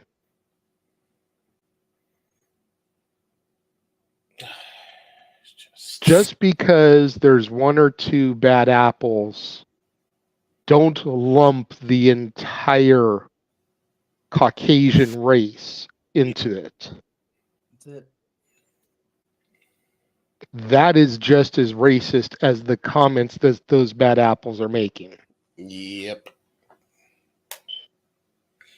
So at the end of the day, those of you doing that are no better than the people you're mad at in the first place. Mm-hmm. Exactly. Yep. So I am going to tag in before. Oh, good. I was going to say that's about the end of my piece of it, unless somebody makes a comment that I choose to piggyback off of. Okay. But much as James wanted to bring up the opening topic because it affected and riled him up. Right. This very much riled me up. So this is very much my topic. Even if I wasn't the host moderator, this would be my topic to lead because yes, it just fires me up to no end. Number one, that we're still dealing with this bullshit in 2024. Right. Yep. And then again, like I said, the fact that those that are getting mad at it are doing the same thing in retrospect by trying to make it seem like it's all one race that's doing it. Yes. And it's not. No. Go So ahead, man, whose name is on the marquee. Thank you, sir. I will be brief, and for me, that's saying something. But at the end of the day, let's take some hot button topics, shall we? Females in sports, black people in sports or media, black people in sport and entertainment, women in entertainment, women in media, black people in media, and let's just attack, because that's what we do as a society, right? Mm-hmm. It's very hypocritical. Every time something like this comes up, I automatically think of the Kung Pao Buckaroo holiday. God bless you for bringing that shit into my life. Because you can't say shit about shit anymore. And again, I was hesitant to talk about this because I'm the whitest dude in the room. I'm pretty much glowing in the dark up in this bitch. Okay? Like, seriously. But it does need to be addressed. If I may jump in real quick. The only reason Jeff is even speaking is because of me. Those of you that saw Meech's musings saw him say that he was not going to address anything about two of the topics we were going to present. Yep. One was the Okada Bucks. Mm-hmm. The other one was this. Yep. I talked to him yesterday after we went off the air, and I basically told him, in my humble opinion, your refusal to address this makes it sound like you're okay with it. Right. And I know he's not. He's one of my best friends. I've known this fucker for almost 20 years. Yep. But in his choosing to not address it as everybody else addresses it, makes it come across or can make it come across as if he's okay with it. That is the only reason he's saying anything. Yep. Continue, Jeff. And I'm glad I chose to say something because I'm going to go from one section to the complete other side of the spectrum, Jay. So just be ready for this because I haven't even told you this yet because I got home and crashed the fuck out today. I realize every so often exactly how privileged my white ass is. Okay. Coming home yesterday from an awesome, and I do mean I'm going to go ahead and put it in there now so I don't have to take up the shill time with it. Coming home from seeing my friends, the LA Dolls and Harvell's in Santa Monica. You guys saw me out there after the Sacrifice show. I have not had more fun at a show like that, period. But coming home was another adventure. There was a bus that picked me up right outside there at 2 a.m. So, okay, cool. I can get to Union Station, no problem. Well, when you get engrossed in a book on your Kindle, God bless Amazon, by the way, I love being my Kindle, you lose, if you're not used to going someplace, you lose your sense of direction. I will call it an opportunity to get off the bus at a completely different stop than I'm used to and walk through what we here in LA call Skid Row. And I mean walk at 3:30 in the morning. I am so unbelievably spoiled and privileged. I have like a dime to my name. Like here's the money I own my own self. There it is. It's a penny. Okay. Right. But walking through there, I realized that anything that is brought up by any one particular group of people about another particular group of people is ridiculous and should not be a discussion in 2024. And the fact that it is makes me sick. And it's not just the wrestling fans, unfortunately. The wrestling fans tend to be the most toxic about it because wrestling fans are more toxic than any other fandom I've ever seen in my 41 years. I've said it for as long as I can remember. The worst part about wrestling fans is the fact they're wrestling fans. And there's a small group of us that actually tend to avoid the toxicity. But we end up getting sucked into it like a vortex from hell because of shit like this. You cannot sit here in this chat room. You cannot sit there in a WWE endorsed chat room discussion, whatever, and tell me that Bianca Belair has not been the most popular, the most driven, the most showcased female athlete in that company. And the fact with that the she's exception of maybe Rhea Ripley, and she shares a fucking cover with her. Right. And of the last, we'll say, 2-3 years. And that applies to both of those girls. And the fact that her inclusion in this photo was reduced to race,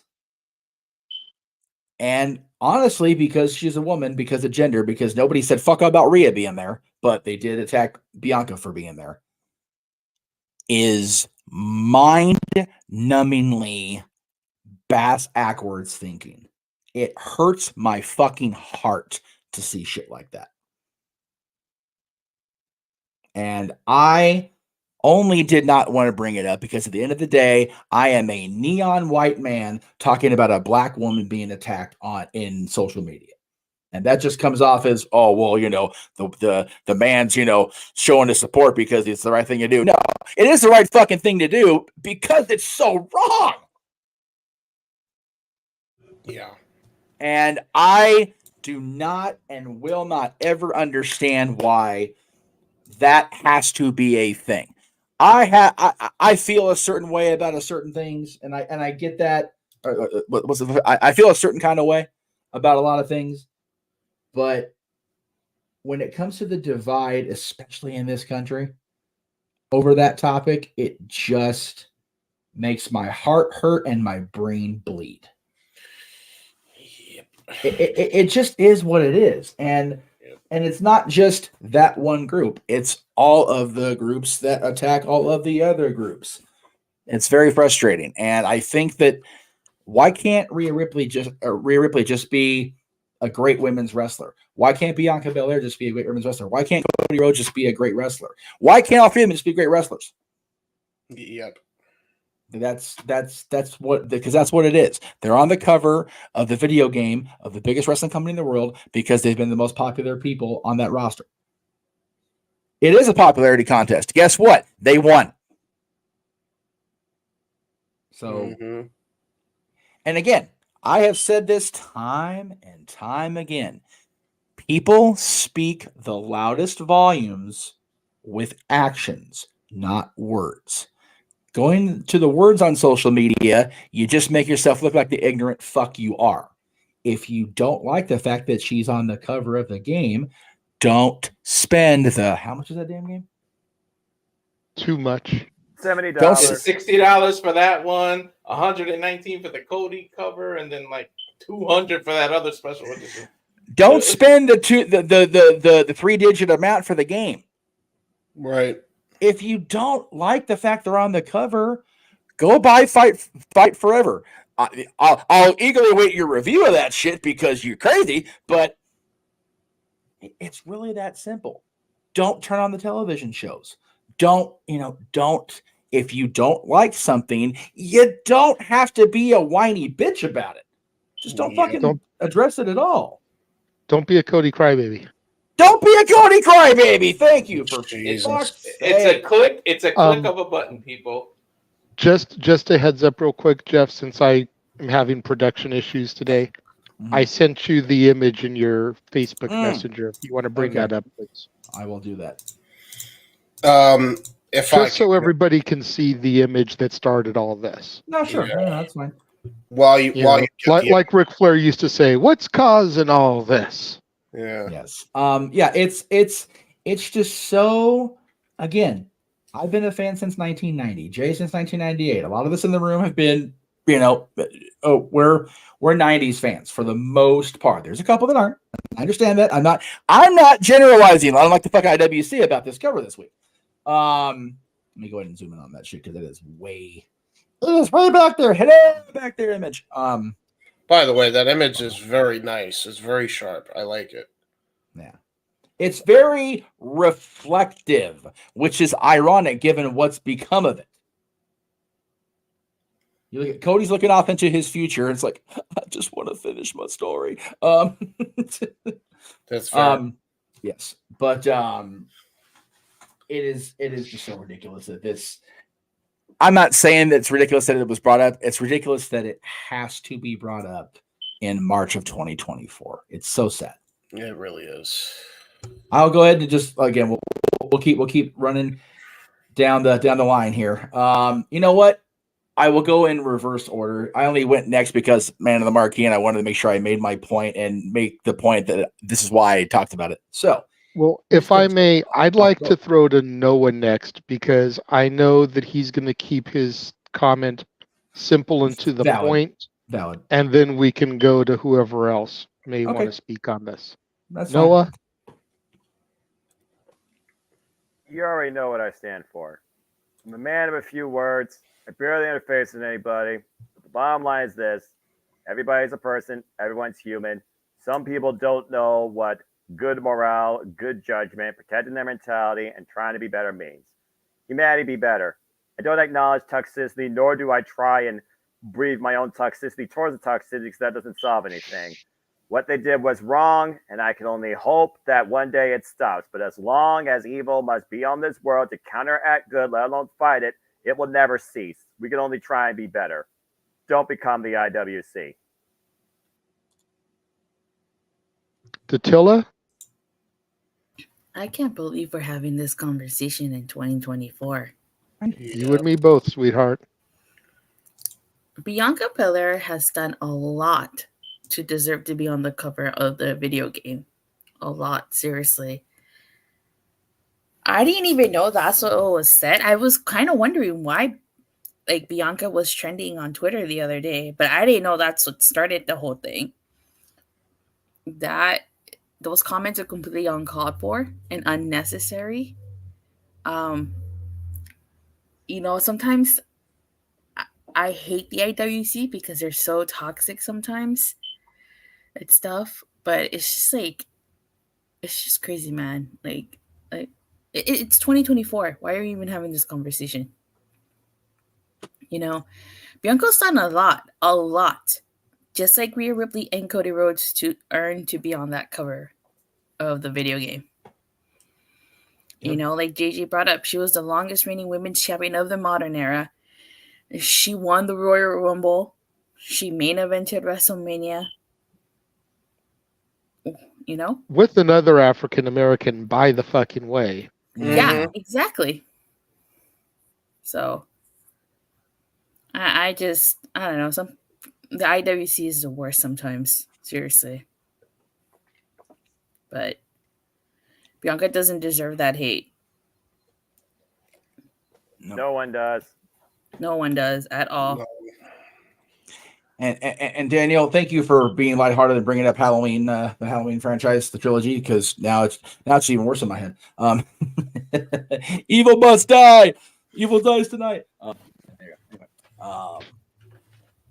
And something, and I think both Rhea and Bianca are good role models for young girls everywhere.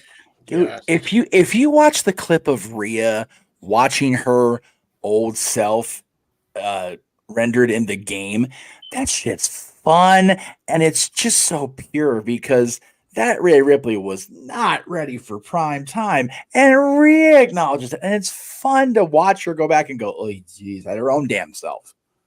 Yeah. Those two have just come so far in such a short span of time. Yeah. And the fact, and again, what astounds me is they're not Charlotte, they're not Becky, they're not Bayley, they're not Sasha, and they're still getting the hate. Like, what the fuck do you wrestling fans want? We don't want the horsewomen anymore. Okay, neither one of them are the horsewomen. Oh, well, we're going to hate on them because of A, B, and C. Shut all the way the fuck up. Absolutely. Like, fuck all the way off. I said that, I forget what day this week I talked about Dylan's first grade teacher. Get what you get and don't have a fit. And again, if you don't like any of it, grab the remote control, keep your goddamn mouth shut, and learn how to push buttons. Like, fuck off. Yeah, to your point, Rhea, with this whole mommy gimmick, has found and finally unleashed to the world who the woman behind Rhea Ripley truly is. Yes. For all those years, she was trying to be what she thought WWE wanted. And she finally felt comfortable enough in her own skin, with her own presentation, to be like, this is who the fuck I am. Yep. And is arguably bigger than she has been as a result of it. Yep. For finally being who she is. Definitely something that not just young girls, but people everywhere can gravitate towards. Being their truth, being who they really are. And Bianca, we've said it 100 fucking times, we'll probably say it 100 fucking more, especially every time somebody in the chat room brings up, oh, Bianca needs to turn heel. She's the fucking female John Cena. Mm-hmm. Look at everything she does in the community. Look at everything she does for the kids. Look at everything she gives in her free time. Again, I go back to, if you haven't seen For the Love of WWE, watch it. It's 4 hours, 8 episodes. And just look at everything that young woman and her husband put their lives through on a regular basis, and tell me that this woman is not a fucking role model. And that is why she is not going to turn heel anytime soon. I will say it until I fucking die of a stroke saying that shit. Yep. There's a reason that they're not turning her heel and pulling that trigger. Exactly. Who would? Oh, and yes, and definitely want to congratulate Talk about breaking kayfabe. Dom Dom got married this weekend. Like, what the fuck? Yeah, that was crazy. I figured we would get to that afterwards as something to lighten the mood. Let's keep pushing through this, please. That's fair. Walter, James, whichever. I'm here for it. Go for Walter. I'll be kind of quick, yeah, because I don't want to give these ignorant people the time, the energy, the clout. Right. You're just idiots, and like it shouldn't be going on in 2024. We don't got time for this ignorance. I mean, it's in my own community. We got colorism with the darker Hispanics, with me back, and I'm growing up with that. So we got to deal with it. And like Noah said, as a society, we got to do better. But no matter what, there's always going to be some ignorance, and this just proves that she deserves a cover. And congratulations to Bianca for having that cover. And you guys are mad at Bianca. Wait till you see the push Jade is going to get when she comes out. So I say WWE, keep doing this and piss them off even more. So screw them and keep pushing the people you want to push. Hell, make Bianca and Jade a tag team. Make them the tag team champions. That will really get them going. That's what I want more than anything right now, dude. For real. And I wanted that before this happened. Yeah. I was saying that after the Royal Rumble. I was saying it after the Royal Rumble, man. Mm-hmm. Let them dethrone freaking Asuka and Kairi, the Kabuki Warriors. Yeah, yes. I might actually care about women's country wrestling in WWE again if that happens. Exactly. But yeah, big fuck you to the ignorant people that say shit like that, and that's it. Yeah. Hey, can you get your Mr. Anderson microphone to say that to them loud? Right. Man. Not if his wife is still asleep next to him. Yeah, that's fair. No, she walked away because she got embarrassed that they heard snoring. But proof, watch this back. Proof. I tell you, you're snoring. You argue with me. It's proof. They heard it. Now there's proof. Now there's nothing. Damn. For once in Walter's life, he's right against his wife. Mark it down, Walter. It's not going to happen again. Cue the quiet down in 3, 2. Cue the smack coming out of nowhere. All right, James, go ahead and bring us home on this, please. Man. I can't even begin to tell you, how... I recognize my color of my skin. I recognize how privileged I am, ultimately. I recognize that if I was a different race... I already go through hardship with having autism. I'd have it 10 times worse if I was a different color of skin. And that's really fucking sad. That we're still in that mindset with a lot of damn people. It really just comes down to the people that called this out for being a problem. That Bianca, who is a major star in WWE and, quite frankly, in all of professional wrestling, is alongside Rhea Ripley and Cody Rhodes. It's freaking disgusting to me that Bianca Belair is being treated like this by anybody. I don't even give a shit if it's a minority. It's unacceptable. It should be untolerated. And I'm glad that a lot of people on Twitter and Instagram and everywhere else on social media came to Bianca's defense. Much like they actually came to Rhea's defense when that one fan was being a Twitter twat, as Noah likes to say. Much like they came to Maxine's defense. Yes. Oh God. Although I will say that some people were calling out the fact that superstars weren't coming to Bianca's defense as quickly as they came to Maxine's defense. Yeah, but that's because some people actually avoid Twitter because they had enough of the twats. I think that's what that is, by the way, to be fair. I think Noah has a point there. I think that might be... Because keep in mind, I think there was a lot more people terminally online, especially coming fresh off the pandemic, than there is now. because I think people are just so sick of fucking being online, and I don't blame them. But when they came to their defense, boy, did they. I saw some harsh takes on those idiotic, moronic fuckers, as there should have been, by the way. It's just so gross because and it really is eye-opening when you have these people say this, because man, if this is what they think of Bianca Belair, they must hate Jade Cargill. Man, they must have hated KSI selling an RKO like a champion on SmackDown this Friday. Yeah, he did. Holy shit. He sure I popped big time for that shit. That was one of the greatest RKO sells I have ever fucking seen. And he's not even a trained pro wrestler. And by the way, that's not entirely true, because I'm a big fan of KSI. He actually is. That's the stuff. But even still, he's a trained pro wrestler, somewhat. Not entirely. But he's there. He actually is probably one of the better person who has the basics down. I'll get into a KSI diatribe on a different podcast, different time. But that just happened. And what do they think of him? What do these idiots think of KSI selling an RKO like a champion? And I mean like a champion. Do they just think, another black guy is on TV? Oh God, they have to have the black guy take the RKO. It can't just be the white guys. What's the fucking problem? Yeah. It was the best segment on SmackDown, in my opinion. I mean, unless you want to, and I would say the freaking Bloodline and Rollins Rhodes, but they cut the segment off before it was over.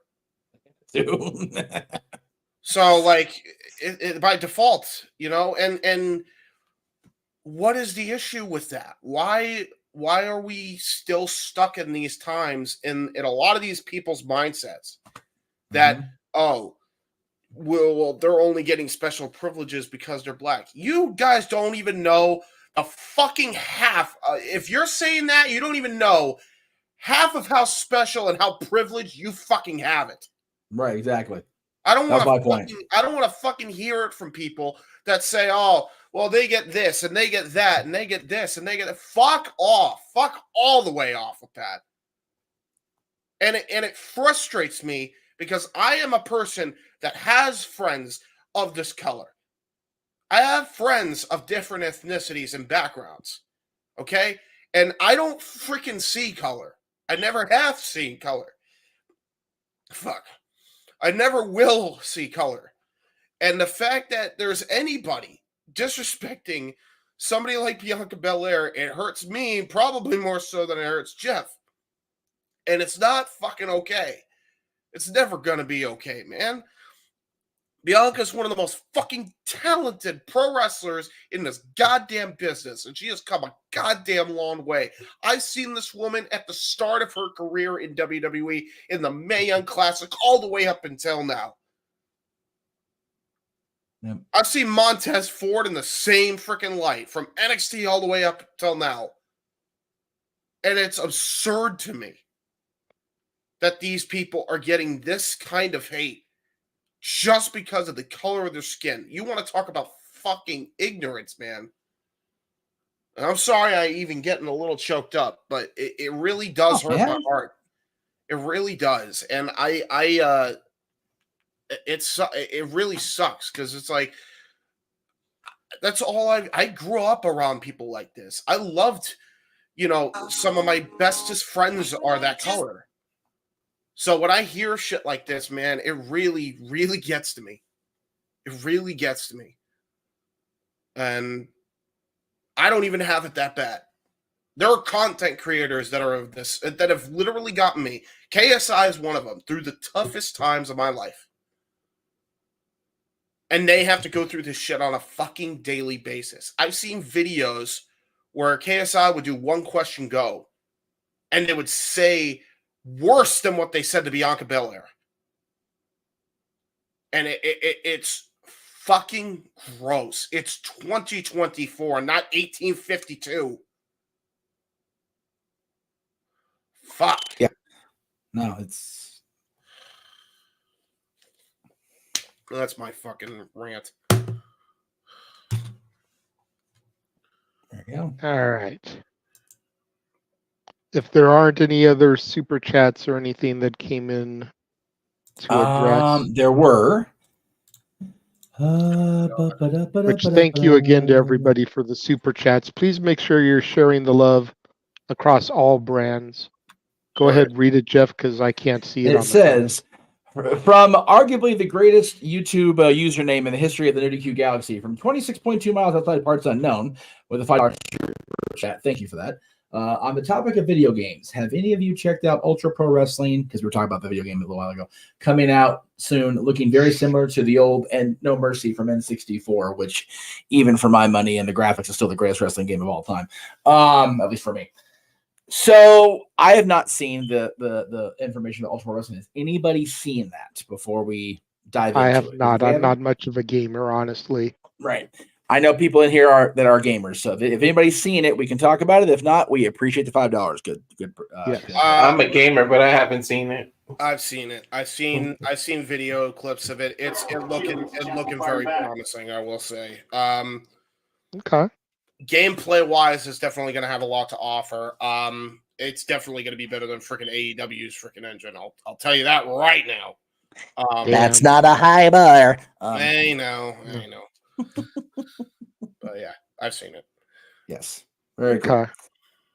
All right. So we are going to briefly address Dominic's wedding, but we're going to go ahead and take a quick commercial break before we do that. Appreciate that. I'm making the graphic for it.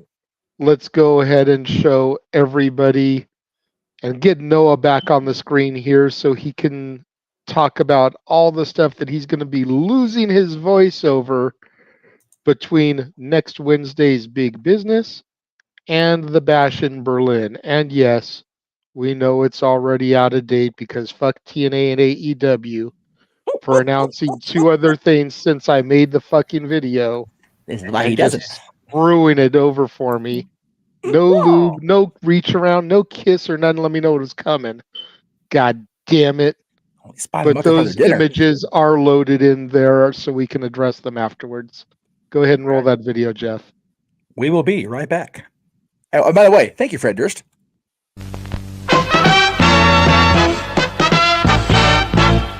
And now, preview time. So let's take a look at what's coming your way.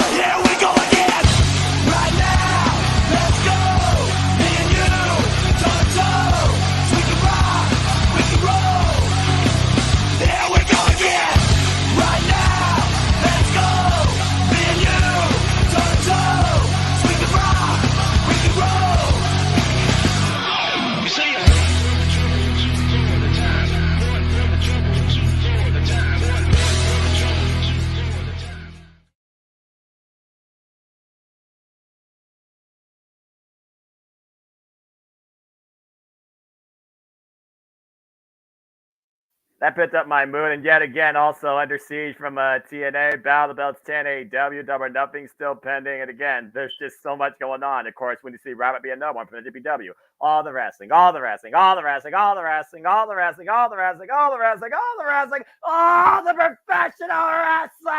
damn it, and sports entertainment. But at least sports entertainment's more interesting to me this year than it has been in a long time. I'll be damned. Stephanie beat Julia, new NWPW Strong Women's Champion. Right? Let me just say how refreshing it is to actually have you do that. When we did Dads, I had to step in for you with all the wrestlings. Definitely made Jeff pop a little bit because we didn't have you here to do it. I was trying to find a clip of it, and I just couldn't make my fat ass fingers go quick enough. I'm like, ah, damn it, I can't do it. And then we came back from break, and he did. I'm like, oh, you did the thing, yay! So anyway, all right. Well, I definitely feel we need a pick me up after that. So I got a couple good ones for you. So. As was mentioned in the chat by the Meltzer of the Multiverse, Dominic Mysterio did get married. Why did you cut Damian Priest out of the one picture? That's rude. That's not. Hey, settle down. That one was just Dom and Rhea in that one picture, actually. Are you sure? I've seen that same picture with all three of them in it. We have no idea. I guess we'll figure it out later. But in any event, okay. Congratulations to Dominic Mysterio and his bride, his longtime high school sweetheart. Yeah. Wow, man. Yeah. Oh, yeah. Austin Theory and Priest were a couple of his groomsmen. That's why Priest is there. Instead of I love the fact that they there. That's so dope. I love the fact that they made sure Ray wasn't captured in any pictures, so they could just still call him the deadbeat dad. But you know there what? is a video that is on social media of Dom and his bride rushing to the car, and you see unmasked Oscar, Angie, and Rhea. Yeah. Like all next to each other, completely breaking kayfabe. Yeah, they were there. Yeah. There was that But video. in the There's a picture, video they of. trying to make sure he wasn't captured. Well, no, there's a video of Dom dancing with Angie. I'm like, whoa, I like it. Well, of course. I mean, had to have the mother-son dance, Have to do that. regardless of storylines. Yes. Still got to have that moment. And in true WWE fashion, when Dominic got on the microphone to make his speech, the entire crowd booed him. It was tremendous. I thought that was so perfect. It's a nice touch. It's a nice touch. The crowd gets it. The family gets it. That was great. I loved it. They completely kept with the shtick. And then, of course, he went on to thank his mom and his dad, thank his family and friends, Yeah. The good boy that Dominic is and was raised came out in that speech. But just to have that little bit of clip where he got booed at his own fucking wedding is just great. Dude is a heel through and through. True and true, brother. I love it. And then I also saw earlier today Riddick Moss and Emma tied the knot as well. Yes. That's good for awesome. them. Good for them. All the Pictures love and circulating via People magazine, so congratulations to them as well. We need the love right now. The love in wrestling needs to be prevalent. Absolutely, especially after the topic we just came off of, man. We need the love. We need all the happy thoughts. If we need some love in wrestling, weddings are awesome, but the wrestling fans also got a gift from the photography gods and our buddy Angelo Trinidad, JJ. Oh, no. Yes, I did see that. Yeah. Okay, so for I saw LA context, Knight post that. Yeah, so for context, ladies and gentlemen, LA Knight posted this. This was done up by former United Wrestling Network, Champion Wrestling from Hollywood, NWA Hollywood, whatever, ring announcer and producer Angelo Trinidad. The image in the quote-unquote background is actually Percy Pringle and Sean Ricker walking through the curtain at the Glendale Studios, which just tugged at my damn heart. Oh, my God. Yeah. And then in the foreground is the Paul Bearer figure and the recently released LA Knight figure. And for those of you only listening and not watching this, and first of all, what are you doing with your life on a Saturday night? Jesus Christ, turn this shit on. LA Knight said, "This is that shit." Just plain and simple, tagged Chambers from Hollywood and hashtag Paul Bearer, Percy Pringle. Oh, yes. Yeah. And then Marquez, as eloquent as Dave Marquez do. Awesome recreation by Angelo Trinidad of this photo. Shane Kidder is Shane's real name, but Shane's photos, United Wrestling Network Classic, William Moody, Percy Pringle, of course, and his charge, Sean Ricker, entering the studio arena. Wonderful memories. For JJ and I, this is exactly what it is. It's a wonderful memory. The picture of my boy being handed that urn by Percy could have been right after that photo was taken. Like that's how involved and intimate we were with the Dave Marquez produced wrestling here in Hollywood and Glendale. It was a beautiful time. We had the amazing opportunity to befriend Bill Moody, Percy Pringle. I'm getting choked up myself now. God, I gotta calm down. Bill Moody, and I love stuff like that. I actually have the Chase variant with the blue suit and the more human-looking Paul Bearer from 1998 on pre-order because that shit sold out in a hurry. But it is on the way here. So that's going to be a little display here in my studio with, and I got to get a LA Knight figure because now it's a thing. So absolutely, I need to get both figures too, and I'll probably recreate that image myself. It is so.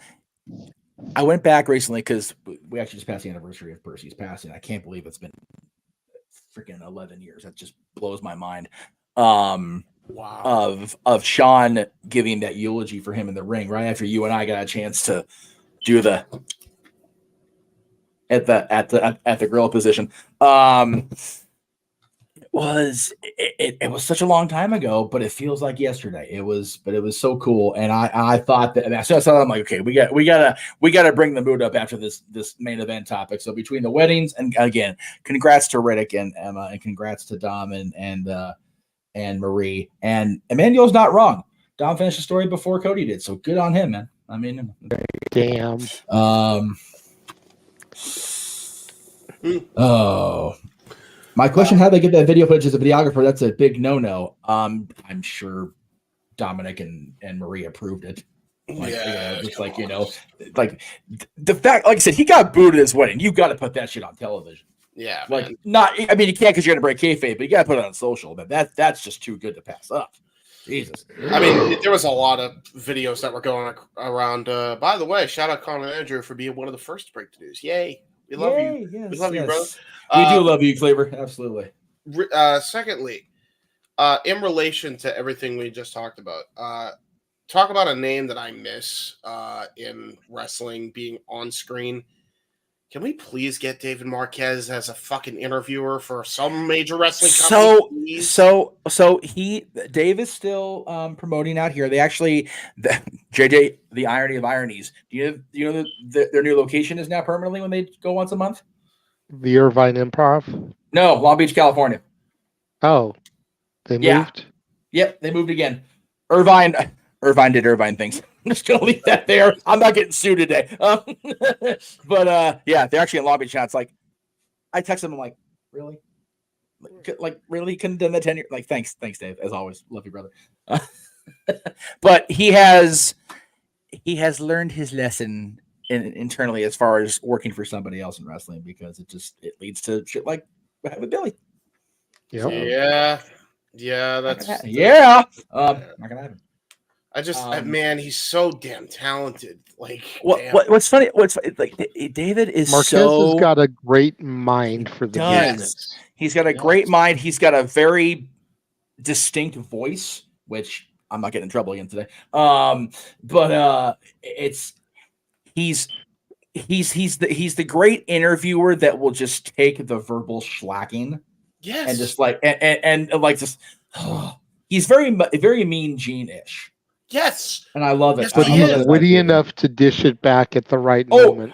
Oh yeah, dude. Him and Pierce, when Pierce got going, and like Pierce went like that step too far, Marquez is like, okay, no, wait a minute. One of the best ones though was in recent NWA when LA Knight was cutting that promo and he was sloshed, just dude. Sloshed. And he's talking about his shoe and his jacket. And I didn't say jacket. Yeah, that's how started. That's how really exactly kicked off. How started. Like, that promo and the people in Atlanta just going, wow, I think Sean's had a little too much to drink back then, which he totally did. Wasn't he doing a Christmas jingle on that episode too with Josephus too? And he was like every little line he would just be like, yeah. Yeah. That's what happens when us SoCal boys get drunk and go on the air, kids. Jesus Christ. To Sajo, I think that's the name there. Not everybody knows who the fuck Tennille Dashwood is. We did just say Emma got married too. Thank you for paying attention. Have a good day. We appreciate everybody paying attention. Hell, Noah came back on screen. God's sakes, guys, come on.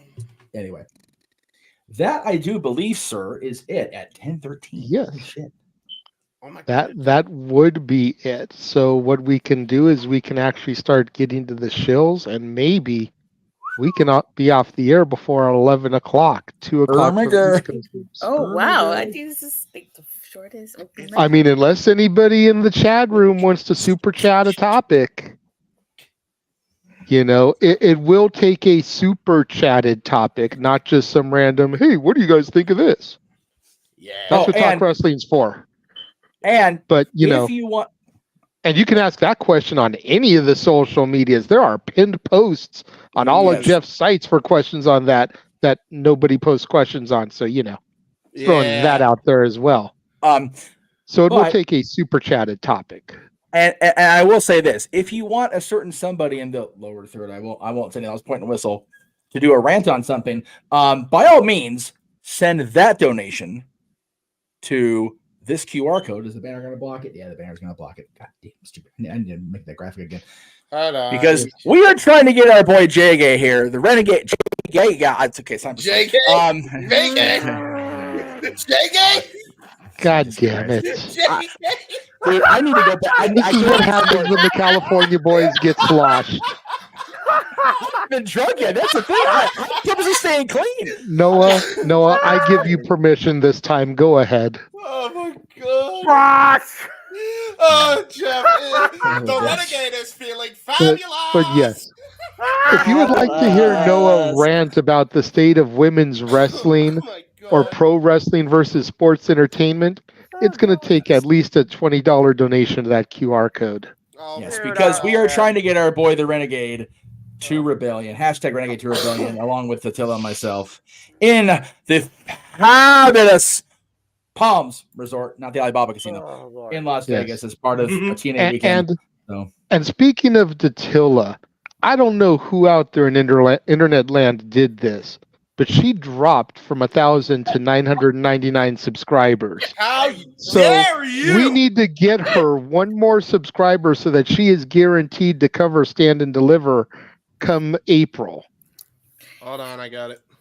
God damn it. How'd you lose one? I don't know. Thank God I was on mute this whole time. I screamed like 12 times during this fight. To that person, to that one person that unsubbed. What the fuck? There it is. There it is. Yeah. I was waiting. That's right.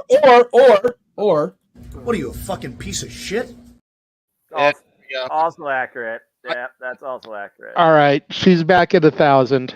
I subscribed it with the other account, my backup account. I did it. I guess There we go. Stand and Deliver then. Yeah. Yeah.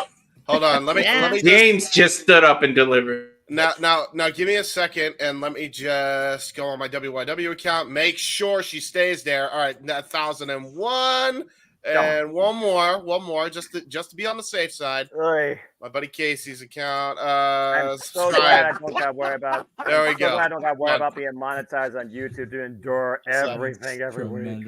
We're all set. Tremendous. You got 1,002 subs now, Tatilla. There you go. So, Arlene, to answer your question, that would be, I think, directed toward the two people on the left of the screen, because I don't know when exactly we need to put everything into motion as far as spending on flight, hotel, and all that. JJ? The sooner the better.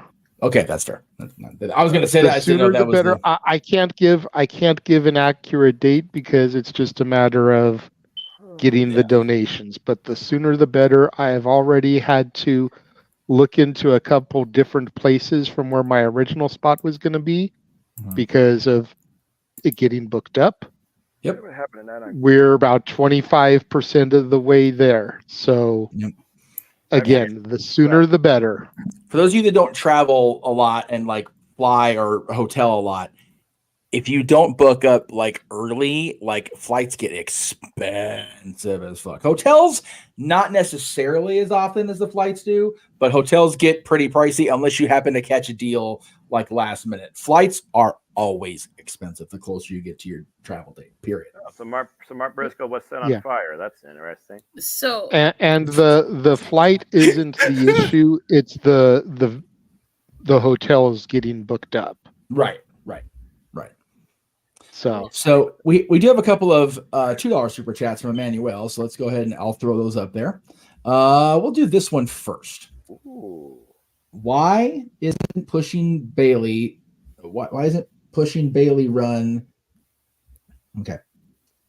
I think what he's trying to say is why aren't they pushing Bailey as well during this run? It's been a negative, it feels like. And I don't know if I agree with that because yes, she's been deserted by her entire friend circle, including Dakota Kai, which, you know, Dakota's trying to catch up with Paul White for most heel turns in a single calendar year, it feels like. Or at least not WWE career. But I don't really have a problem with the way they've had the run from Mania, from Rumble to Mania for Bailey so far. Yeah, neither have I. I think a lot of people like jumped the gun with it. What else you do? Yeah, right. No, it was like there was so much uproar about it. I'm like over here, like, guys, they've been featured very prominently. Yeah. You got to remember, there's 2 nights of Mania, which means they have to focus on multiple stories and not just one. Yeah. Like, No, I give you that, but what I think what Emmanuel might be going back to is the fact that Damage Control as a whole and Bailey's push has been very lackluster since they re-debuted at SummerSlam. That's fair. Which is true. Yeah. You think about how Io and Dakota have had championship runs, and every time Bailey challenged for something, she lost. Right. You know, Bailey has been very underpushed because of the fact that she was trying to get the other 2 super over. Exactly. Which she did to a degree. And then Dakota got injured. Again. And then Io got her mega push. Mm-hmm. And then I think the whole pulling the trigger on the betrayal as well was kind of a little bit of a stall there when it could have been done a little bit quicker. Yeah. Not that everyone knows how much I love long-term storytelling, but I think they drug it a little too long. Yeah. I also think the whole is Dakota with her, is she against her, was unnecessary. Yeah, it was. And they did that twice in the span of like 3 weeks. Like either do it or don't. Like, fuck. Like, make a commitment. Well, I'm ready for Dynasty. Let's fucking go. Yeah, let me guess. You saw that match too? You saw Danielson versus Ospreay? Yep. Yeah. It's the classic redemption story arc, so I think they're doing it fine. I'm going to take this down for a second. Yeah. Danielson and Ospreay at Dynasty? Yes. Yep. Yes. Okay, yeah, your ass better stick around till then at least. Yeah, no, I'm definitely tuning in. Jesus Christ. That's a banger. That's a banger and waiting. That's professional wrestling. That's it. We were asked earlier, because JJ did mention it. List your top contenders that should be in the Hall of Fame before we write. Let's each do one so we actually get out of here. And we'll start with JJ since he's the one that and just to the room, let's ignore controversies and lawsuits and everything. Yes. In a perfect world. Yes. Number 1, Owen fucking Hart. Yep. Deserves it over Bray Wyatt. Yep. Datilla? Miss Elizabeth. Oh, damn. Walter? Jim Johnston. Yes. Yeah. Noah Foster. Victoria. Ooh. James. Wow. Damn. Good take. Ooh. Okay. Everybody picks such great picks. Let me think. For a second.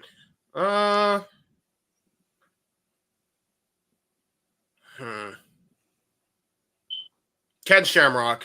I don't know if he's been inducted yet. Nope. No, he hasn't. Yeah, Ken Shamrock. He just recently signed a Legends deal.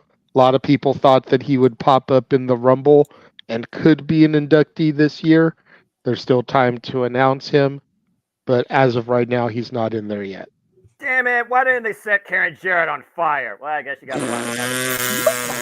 By the way, that was Ken Shamrock has unnecessary, Noah. Ken Shamrock has one of the most underrated theme songs ever. Like for totally does. We discussed it. Go back and watch me and Jeff's top 10 underrated 3 songs. Yeah, theme songs. Yeah, it was one of those episodes. We did a couple of those. Yes. So it's down to me.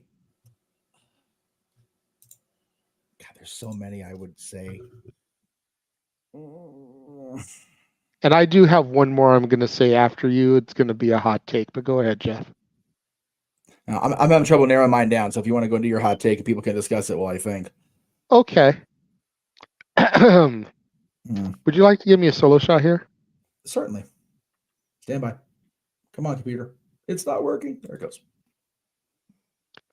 Vince Russo deserves it before Bray Wyatt. Oh, Jesus. No, he does. Yeah, he does. He does. He was one of the people I was spinning in my head, so I don't disagree with that. We know he'll never get that before any of the. No. You know what though? How many times about the other events have we said never say never in the last 2 years? Yes, but then never again, say never is completely a dead phrase within WWE. Yeah, And to that point, Jeff, and to counterpoint you, James, Triple H wouldn't be Triple fucking H if it hadn't been for Vince Russo. That is true. That is true. So I'll tell you what, and again, people are gonna say, "Oh, he's already in twice." Dude, I understand that his most prominent success came as a member of factions. And this is going to be biased as hell because he's my friend. I give no fucks. Sean Waltman on his own or Joni Lauer on her own. Either one of them. Take my damn money. I will sit in the front row. I will pay for a front row seat if they give Joni her own induction or if they induct Sean Waltman just as Sean Waltman for what he contributed outside of being X-Pac or Six. I think that guy is the most, only till recently, because he's finally getting the fucking flowers, underrated. Like, he was the guy when somebody comes in the company, throw the kid at him. See what he can do with Waltman. And if they pass the X-Pac litmus test, they were good to go. Put the fucker in the Hall of Fame on his own. And yeah, I'm biased. Send your hate tweets here because I give no fucks about my friendship biasing me against anybody else when it comes to Sean Waltman. Yeah, true. And no, I know that wasn't echo. That was James just saying it 3 times because sometimes we echo in this room, but not today. No. I don't have rerow this time. At least right now. There was lack of rerow in Boston, at least till Wednesday when Sasha Banks breaks the internet. That's true. Because we don't know she's coming. Fucking yeah, right. Okay. Yes, and I said it in our group chats. I am going to say it on the air so that it is documented. I predict Mercedes Moné will debut after the Willow Nightingale versus Riho match. Yes. Or during it. Yes. Yep. I am calling it on the air for the world to see now. Yep. And for those of you that don't know why, go back and watch New Japan Resurgence. Yeah. The fact that Willow defeated Mercedes due to the freak injury that she suffered to become the first ever New Japan Strong Women's Champion. There is unfinished business. Oh, but Mercedes should go after Tony. There is unfinished business. JJ, what do you call it in your world? Forward phrase? Long-term storytelling. It's only a year old, but it's still long-term. Another great take before we move on to the shills about the Hall of Fame. Plus, Deonna Purrazzo deserves a fucking rematch against Tony Storm. Damn right she does. Damn right she does. That fucking Butler, that freaking Tony Storm wannabe, freaking ruining the damn match. I still stand by it. Damn. Noah Dattila, do you want to join me for one in 3, 2, 1? Long may she fucking reign. Yay. I'm almost tempted to go now because it's only 3 hours for me. I'm saying. There you go. But yeah, the other comment of the Hall of Fame. dude, R-Truth all day. All day. Another friend of the channel. Love Ron. Absolutely. But I think we need to get away from the inducting people while they're still active. Agreed. I agree with that. Ray made sense last year because we were in California. He's from San Diego. Mm-hmm. Paul makes sense this year because they're going to Philly. Yeah. But we need to stop that, just like we need to stop the just because they die, they go in. No, I agree with that. Mm-hmm. We need I didn't to agree stop when they did it. inducting people while they're still active. Yep. I understood why they did it with Eddie. Hmm? Yeah. But that doesn't mean they have to do it with everybody. And by the way, Eddie was a whole different breed. He had a long, lengthy, legendary career up to that point. Yes. For real. And he was supposed to win the title the night he died. Mm-hmm. Yep. So where was? Oh, there. Okay. So we mentioned when we were doing the Noah Shield with all the watch-alongs, AW and TNA hate us. Especially they hate JJ more than anybody. So let's go and do those right away. Let's do those first. Yes. So announced just tonight, AEW Battle of the Belts 10 on April 13th. So we will go ahead and we will do as we usually do, and we'll do Collision and Battle of the Belts. Make it a 3-hour show, just like a pay-per-view PLE. Let's freaking go.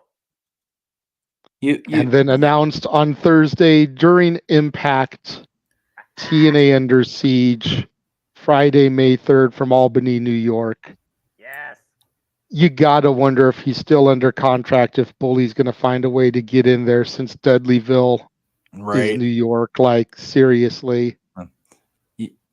Y'all remember when we had nothing scheduled on a Saturday? You remember? Yeah. Yeah, that was cool. Pepperidge Farms remembers. Pepperidge Farms remembers. That's it. No shit. I was going for the parlay thing, but that works too.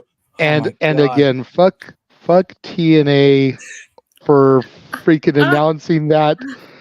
Like, I legitimately that day when I was out working made the new trailer that ran, and I deleted Big Business and made a second one for after Big Business. And then I fucking come home and watch Impact and they announce Under Siege. And I'm like, fuck you in the ass. And then Noah puts in the chat earlier that Battle of the Belts 10 is announced. And I'm like, fucking A. Yay. So now once Big Business is passed, I have to re-edit the video, insert those in there. And then as soon as I do that, there will be some other announcement. Fucking Double or Nothing will get announced on fucking Rampage or something just to screw me over. They won't announce it on Big Business Dynamite. They'll announce it on Rampage or Collision immediately following so that it'll screw me after making a new one. No, they'll announce it at Dynasty. You know how things work. They announce the next pay-per-view at the actual pay-per-view. Relax. No, they did that because Dynasty was special. Double or Nothing is a big deal. They will announce it as soon as possible. Right. Yeah. Possibly as soon as Big Business. The show that started the AEW brand in the first place. Yeah. Which, by the way, when is that show? May. It's probably going to be either probably the May. same day as Battleground or the day before. I hope it's not the same day as Battleground because Why you do? Why you do? Why? Because Tatilla knows what happened last year. Whoa! Yeah, I just on found my own show. I just Do found. you know Florida- why, Jeff?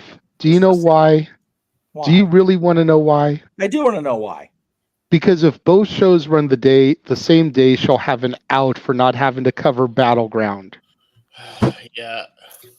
That is exactly why she wants that. Wasn't that the situation last year? Yes. Yeah, but you weren't covering NXT PLEs and TV specials last year. If they're the same day but at different times, I'll do both. Oh, you heard it. Okay, wait. Okay? 10:33 on Pacific Standard Time. March 9th. Yeah, Pacific time, of course. Pacific Standard, not daylight, because not daylight savings yet. We might want to add Windy City Riot Friday, April 12th to the schedule too with what What the fuck are you doing to me down there? What the fuck? You know what he's doing, Jeff? Do you really want to know what he's doing? All the wrestling. Oh, One more time, Noah, with All the feeling. wrestling. Like, again, all the wrestling. Real quick. What? Walter. don't you start. Walter, you Yes, sir. were trying to say something earlier. No, I just said I just found tickets for $62 on the floor. Fuck, Shit, I go. almost wanna go. Jesus. Yeah, I'm about to go. Go All for right, it, bro. Like, Go as for it. Shit. Be on the ground correspondent when that shit's over. Yeah, bro. Shit. Fucking hell. All right, there you go. And take a bonus content sign. for Wednesday. Yeah, take a And sign. take a sign. Yeah. But by the way, We'll definitely get your reaction when Monet walks. and by the way, real quick, I just want to say this. Not for nothing. I know you guys don't want to do it, but I would love a freaking another one of those simulcast streams because that shit was fun, especially when we were like trying to wave at each other. There actually is going to be a simulcast Yeah. because Supercard of Honor and the Hall of Fame are going to coincide. Definitely. Okay. So Supercard of Honor is going to be called by Noah and James with Jeff producing. Yes. And the Hall of Fame will be me and Walter or Datilla or both with me producing. There we go. Okay. For the record. And then as soon as you guys' show is over, you're more than welcome to join us. That's fair. But we're not going to rewind it back. You're just going to jump in already in progress. That's and fair. you can rewind it back once we're done and see what you missed. Yes. It's not that I don't want to do it. It's the fact that my body enjoys the sleep and my brain enjoys the non-overload. But it is WrestleMania season. It is the We Are Gonna Die Tour 2024, and I have acknowledged my fate. So it is what it is. And by the way, JD, for the record, Why does it look like you're over here swerving when you drive and shit? Like, what the hell? And you don't even watch AEW to know what the fuck that is. Is that? Oh no! Who's that? Who that? My daughter. Oh no! You gotta get her into an AEW show. I don't know if you've tried to show her, but And for the record, JJ, just as far as your trailers go, keep in mind there's still no been WWE announcement for June yet either. Oh, That's a thing. That's a thing. No, Nor SummerSlam made official, although if you live in Cleveland, it's pretty much official at this point. I Because, mean, heck, I haven't Yeah. called a full SummerSlam since we started the network, so That's fair. Yeah, because according to the Cleaver, Colin Andrew, his buddy who works at the Browns Stadium received an email about SummerSlam August 3rd in that building. So we're just waiting for WWE to make it official as they do, and then that'll hit the calendar as well. Super official. Well, I was gonna say, I went to SummerSlam last year, first ever Stadium show. Yep. It was alright. Yes. This year though, we'll see. What can Brown do for you? Make JJ wait to make the fucking trailer. God damn it. I was gonna say TNA's probably gonna announce Against All Odds in June. Yeah. So that's a heads up. Against All And Odds. of course, you in got Slammiversary. And then Slammiversary in July. Well, hold on. Let's all calm down. Hold on, producer man. Let me talk to you. We got March figured out. April has all their stuff figured out. Yeah. I think we're all right. The only thing we don't know of for sure right now versus last year's WrestleMania week, I don't know if me and Jeff are going to call Multiverse United or is it going to be a Stardom and TNA Knockout special? Because it sounds like there's going to be a Stardom show at least on that Thursday night. But since I'm the only one that knows all things wrestling here, I'll just use that as a reprieve for being like, hey, Thursday night, I can just enjoy watching wrestling. He makes a very valid point. Oh yeah, I forgot about Multiverse. And then Yeah. And then we don't know what day Double or Nothing is going to be, and that'll have us booked all the way through May. Because we already know WWE for Backlash, we already know Battleground, we already know Under Siege. We just don't know what day Double or Nothing will be, and that'll have us locked through May. Yeah, the Double or Nothing's so damn special. The show that started the AW branch do not be the same fucking day, you murderer. Anyway. By the way, I will say too, there's June as well, Forbidden Door, and I know there's a pay-per-view we're already covering in June, so that could also be a simulcast day if the wrestling guards aren't kind to us. June's my Who's in birthday. JBL? Give me something good. Yeah, I miss King. Yeah, don't talk about JBL. Bleh. By the way, I'm officially going with fees and everything. It's only $86 for a floor. Fuck me, go You yeah, kidding me? go, Go for it, dude. Go for it. Yeah. Okay. Hey, guys, can I start my shills now? Yeah. I think we should. I just wanted to check. Let's get the heck out before the clock hits 3 hours. I'm ready to go. I mean, again, unless anybody wants to super chat a topic. And Jeff looks at you. Don't look at me cross-eyed like that, fool. Like you can't use a super chat. I did not cross my eyes once. You do not label me. He did not go. Be labeled, damn it. He did not go AI go face.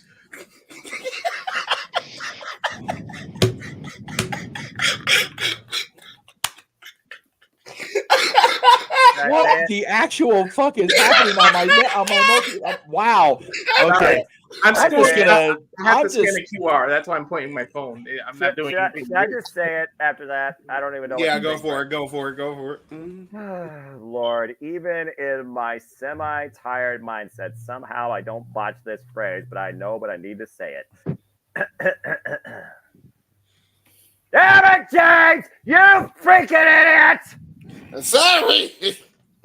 No, you're not. Shut the fuck up. You're not. Don't lie to the people. I never lie to the people. Only That's sometimes. Right. That's right. I never do. Only sometimes. Which is the exact opposite of never. But that's okay. It's all right. We'll just keep going. Like, fuck, whatever. All right, Okay. go free shows. Okay. What the hell is happening? I don't know anymore what is happening, but we're going to let JJ plug his For Love Wrestling because we all love wrestling. JJ just loves it a little bit extra in the morning time. Gives a little love tap in the morning times. Yes. Oh, fuck. So this graphic needs to be updated. I know this. Because from Monday through Thursday, I cover professional wrestling. Oh, I am making the decision and the official announcement. Oh no! I am no longer going to cover Impact. Oh no! At least not on Friday. I may lump it in with my weekend recaps on Monday. Okay. But it's not that I am going to cease watching Impact for the time being, but I just cannot cover it on Fridays anymore. Friday is one of the days that I really need to be out and working, and losing the 2 hours between dropping kids off, coming back here, doing the show, getting back out to work, that's losing money. That's fair. Especially since Dad's is every other Friday, which means I've already got to cut work early on the back end to be home in time to do Dad's. I need to make those hours up on the front end on a consistent basis. So that's valid, brother. I may start doing Impact on Mondays along with Collision, Rampage, and SmackDown, which, Jesus, that'll just make for a long show, but I don't have to worry about doing Dad's immediately after on Mondays anymore. So there you go. We on Friday. Wait, so does this mean you're still going to continue to watch TNA Impact? it does mean that. Yes. Wow. What was He it that he believes in the product. He believes in the product. I don't believe in Joe Hendry, and I do not trust the system. But I do enjoy what I have been seeing as far as the product goes. Honestly, what's really been doing it for me is the Grizzled Young Vets. Yes. Yep. In Ali, I trust. Yes. And it's been a couple of good hands. Yep. Oh, Skylar and Hotch. That's you what's know what? really been doing it for me lately. And yes, I realize those are all heels, but the GYVs go back to my time in NXT and discovering them as part of the Schism tree. Ali, ever since I came back to wrestling, I thought has gotten a raw deal, and seeing him finally being able to achieve his potential is definitely a selling point for me. Political figure, you could actually And there's just something about the good hands that has connected with me.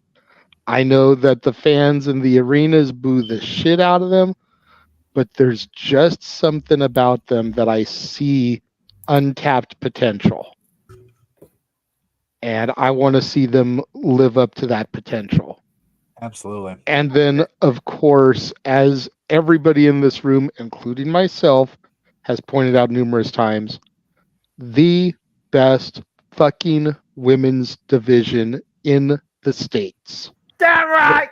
Yep. NXT number 2. Yep. But the best is the Knockouts division. Absolutely. And did I not call it last night with Threat and Luna? Thank you very much. That's crazy. Damn you, JJ. Damn you. MK just won the belts back at the last one we covered. Freaking Crazy. Like I said on Simply Predicting, we are looking at the Hardys, the Dudleys, and Edge and Christian of the Knockouts fucking tag division. Ooh, yes. If you get a Monsters Ball or a TLC match at Rebellion with those three teams, they're going to be pissed off. Dude, if we get a Monsters Ball at Rebellion sitting that close, we're going to have to run for our fucking lives, first of all. Yeah, that's fair. Anyway. All right. Let's see where we're at here. So there is that announcement. Yes, I will no longer be doing Impact on Fridays. Yes. If I continue to review it, it will be on Mondays. But whether I review it or I don't review it, I will still be watching it. So even if I don't review it, you might see me pop into the chat room on bodyslam.net and mess with Datilla during her reviews of it. Yes. I have a tear in my eye listening to JJ say all of this. And when you're not watching Until on bodyslam.net recap TNA Impact, you can watch her on her own channel. That's right. Yeah, I cover Raw, SmackDown, AEW Dynamite, and going forward, I'll be covering every NXT PLE. JJ and I did Roadblock. I'll probably do Stand and Deliver. And that includes all the Plus specials. And like the Jeff, whose name is on the marquee, alluded to earlier, for all things TNA Impact, I cover that exclusively on Body Slam every Thursday. Yes. And again, as much as I brought a tear to your eye, knowing that you're going to continue covering my NXT, even though you don't watch it every week, does bring a tear to my eye. Yes. Now, I do hope you will give in though and at least start watching the go home shows. I do feel that that's almost mandatory viewing so that you can keep up with the storylines heading into the pay-per-views and the PLEs and stuff. I'll try. Yes. And I'm good with trying for now. And if you at home would like to help JJ in his cause of not only going to Rebellion, but also applying that backbreak to carry Datilla through these NXT recaps, you can again go to paypal.me for the Renegade JJ Williams, or just click that QR code. Make it simple on yourselves, kids. It's literally point and click. Like it's a freaking picture. Do it. Jesus Christ. Do it. Use your phone and do it. Actually, Right. JJ isn't going to be helping me review Stand and Deliver because he's going to need a break that week. Because with all the stuff going on, he's not going That's to be fair. available. That's fair. There is a shit ton of stuff going on just that weekend alone. So that's valid. We got point, 2 Datilla. weeks to plan it all and figure it out. And we will get there. But in the meantime, we'll do our usual stuff. I did see a super chat come in, sir, if you want to address that real quick. I just want to go home. Oh, there we go. There we go. From Noah's number one fan, Arlene. That's right. Oh, by the way, but before we get to Arlene's chat, there was a thing from Emmanuel saying, "Oh, wait, where'd it go? We need to clone. God darn it! We need to clone Noah to. Oh, for fuck's sake! We need to clone Noah for commentary for those shows that air at the same time and do a duet when it's karaoke. Do not put the idea in technology's hands. We will find a way. AI exists. AI exists, brothers. I'm telling you. AI version of me? Hey, why not? What are you trying to do? Well, to be fair, there was also an AI version of Wade Needham that Aaron Riff tried to get for No DQ CAW. That was funny as fuck, though. That shit was so fucking good. hilarious. Dude, even Wade Yeah, popped since- that shit. Since Emmanuel brought up the karaoke, if you want to throw up that Renegade Rebellion one more time, we did say that if we got a $25 donation to that QR code, then Noah would sing "Oh Canada." Oh, that's right. That's right. So let's go ahead and throw that up there one more time. Now that we know Arlene is watching, it has to be to that QR code, though. It cannot be a super chat. That's correct. And Noah will do "Oh Canada." Yes. Oh. Okay. So yes. Hey, you know what? I'm singing it, and I don't sound anywhere as good as Robert Glaze, so I don't care about the copyright. Fuck it. By the way, I said this during our Monday thing. You mentioned it to me, I think, in private. Okay, so Hannah Davey, who is a King Season ticket holder and our anthem singer du jour, sang "Oh Canada" on Sunday. Sunday because we played. No, not Sunday. Thursday because we played. No, that's all right. The fuck day is it? Arlene, Whatever day it was this week, more than it was 25, is that okay? It's the 10th Yes. of March. Yeah. So whatever it was this week, the Kings had the Ottawa Senators. More than 25 is always okay, especially for what we're trying to get that thing raised for. Absolutely. But anyway, so Hannah, Friends and family, not goods and services. oh please do friends and family, Jesus. Anyway, so because Ottawa came in, she sang both anthems, and she sang part of "Oh Canada" in French. I was like, that was next level commitment. Like nobody does that anymore. So I thought that was really cool. Hearing the updated lyrics in French was very odd, though. I had not heard that yet because they changed some of the lyrics to make it more politically and gender correct, and it's like it translates like dog shit. To be honest to God, it does. So anyway, while we're waiting for that super chat to the PayPal donation to come in, we'll keep going through the shields here because we're not gonna get off the air by 11 at this point, but that's okay. It is what it is. Talk Wrestling, of course, will be on Monday. 6 o'clock Eastern, 3 Pacific, across the multiverse of media, as well as NoDQ.com. Doing my thing, as I have done for the better part of the last 17 years. Statboy Sports Bar will return on Tuesday, we hope. Weather's the thing. Mikey's work schedule is a thing. Dory's work schedule is a thing. My sheer will to survive is a thing. But in the meantime, you can follow both Mikey and Datilla on the socials at Dory Lou Hathaway and Mike Caldwell on Facebook, at Hathaway Lou and LB Stack on Twix. Wait a second. Did you say follow me and Statboy? No, you Dory did Lou. say Datilla. Botch. Yeah, I think you meant Dory. My tongue went Mimi's an hour ago. I'm sorry. Fuck, whatever. Whatever. Okay, so follow the 2 people that are rendered in graphics on the screen at these things. At Dory Lou and Stepway13 on Instagram. Fuck's sake. Oh, Jesus Christ. Hey, it's almost 11 p.m. here. I know what time. Which means it's almost 3 o'clock on the East Coast because of the daylight savings jump. Dude, I have been awake since 5 a.m. yesterday morning. I know exactly what the fuck time it is. Jesus. Oh my god. The Greg Cherry brand, of course, our buddy Greg Cherry and everybody that's on his content at Greg Cherry brand, easy peasy across socials. But the Greg Cherry show returns this coming Wednesday, immediately preceding AEW Big Business. And I need to update that graphic, but I'm not going to because it's 3 days away. I give no fucks about it. I just don't. Like the fucking hell. Thursday, of course, Musings. I think that's going to be a thing this week. I may be out of the house at 6 p.m. Eastern, 3 Pacific. So if I am, I will update the time on that.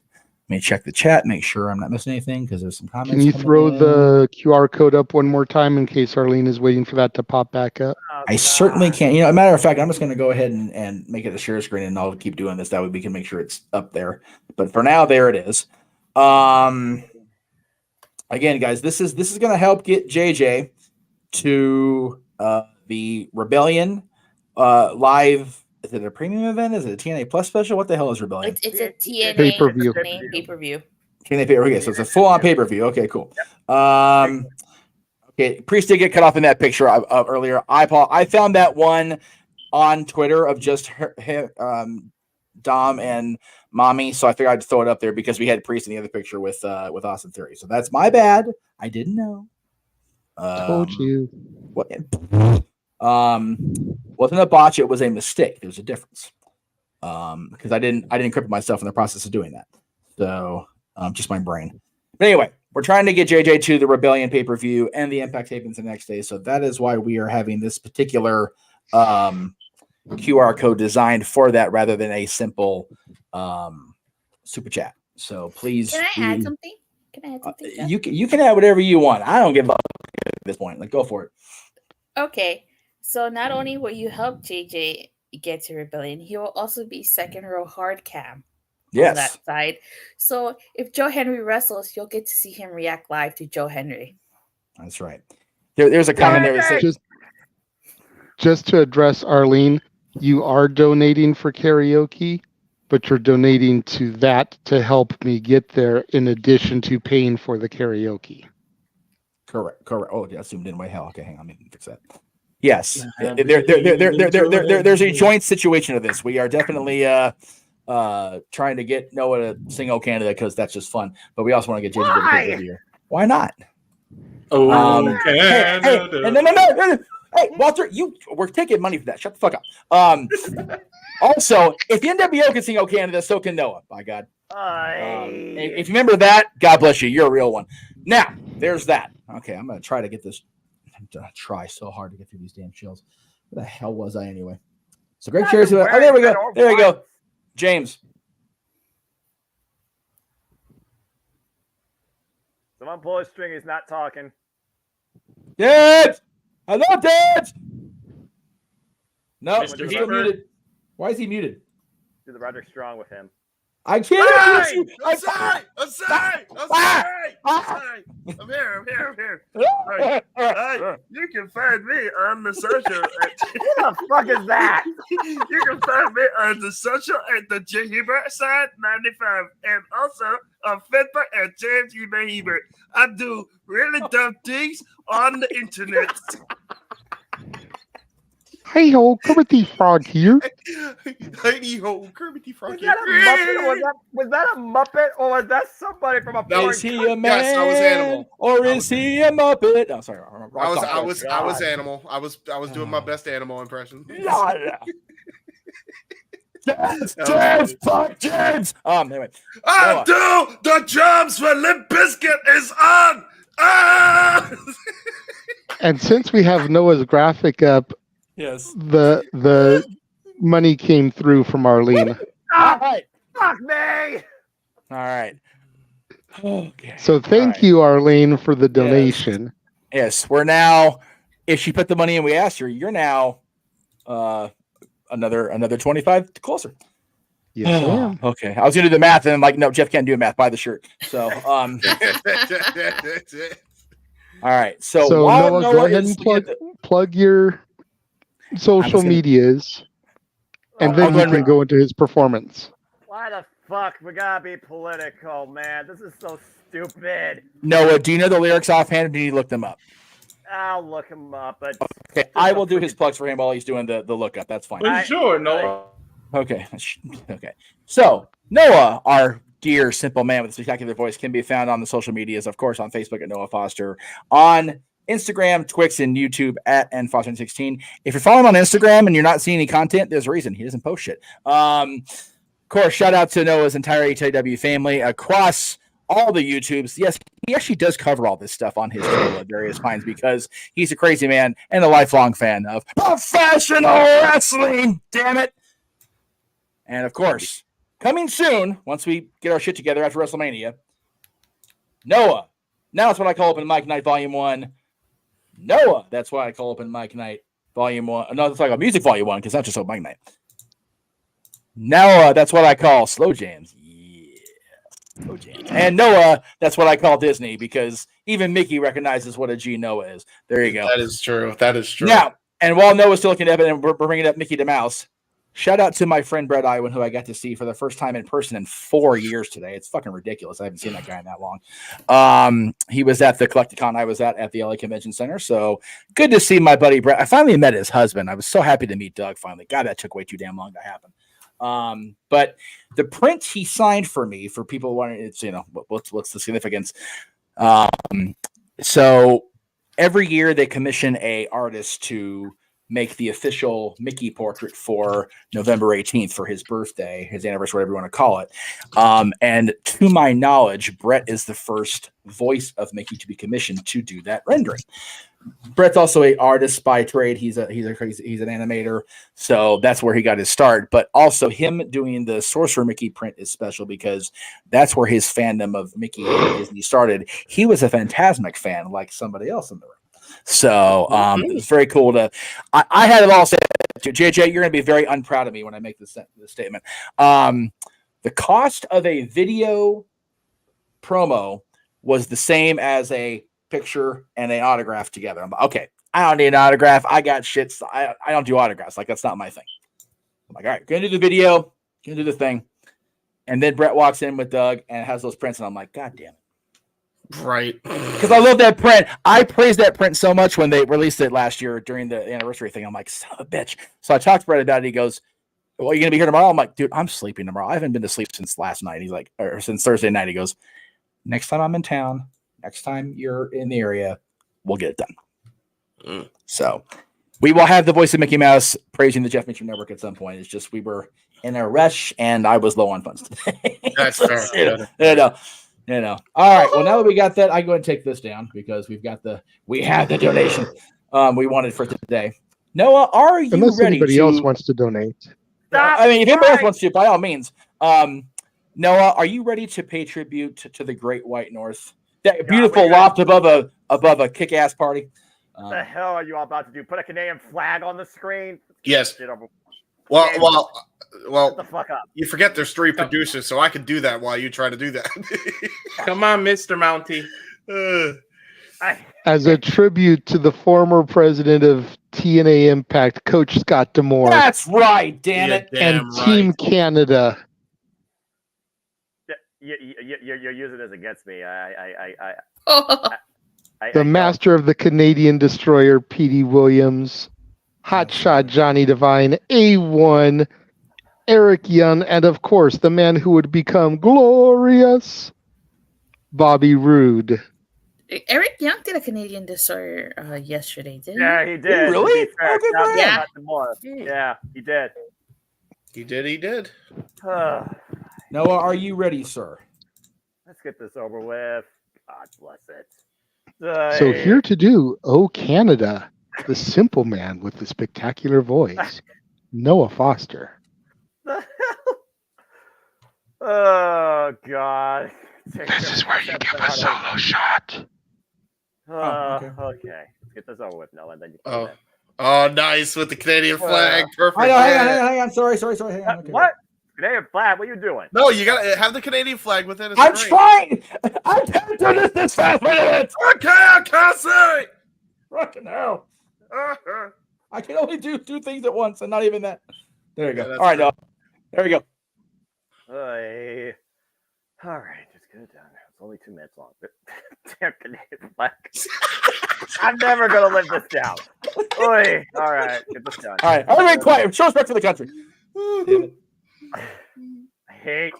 All right, try to do this.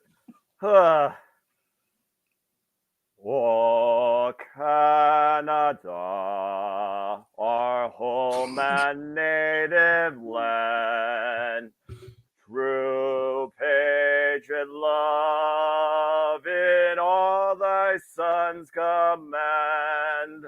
With glowing hearts we see thee rise, the true North strong and free. From far and wide, oh Canada, we stand on guard for thee. God keep our land glorious and free. Oh Canada, we stand on guard for thee. Oh Canada, we stand on guard for thee.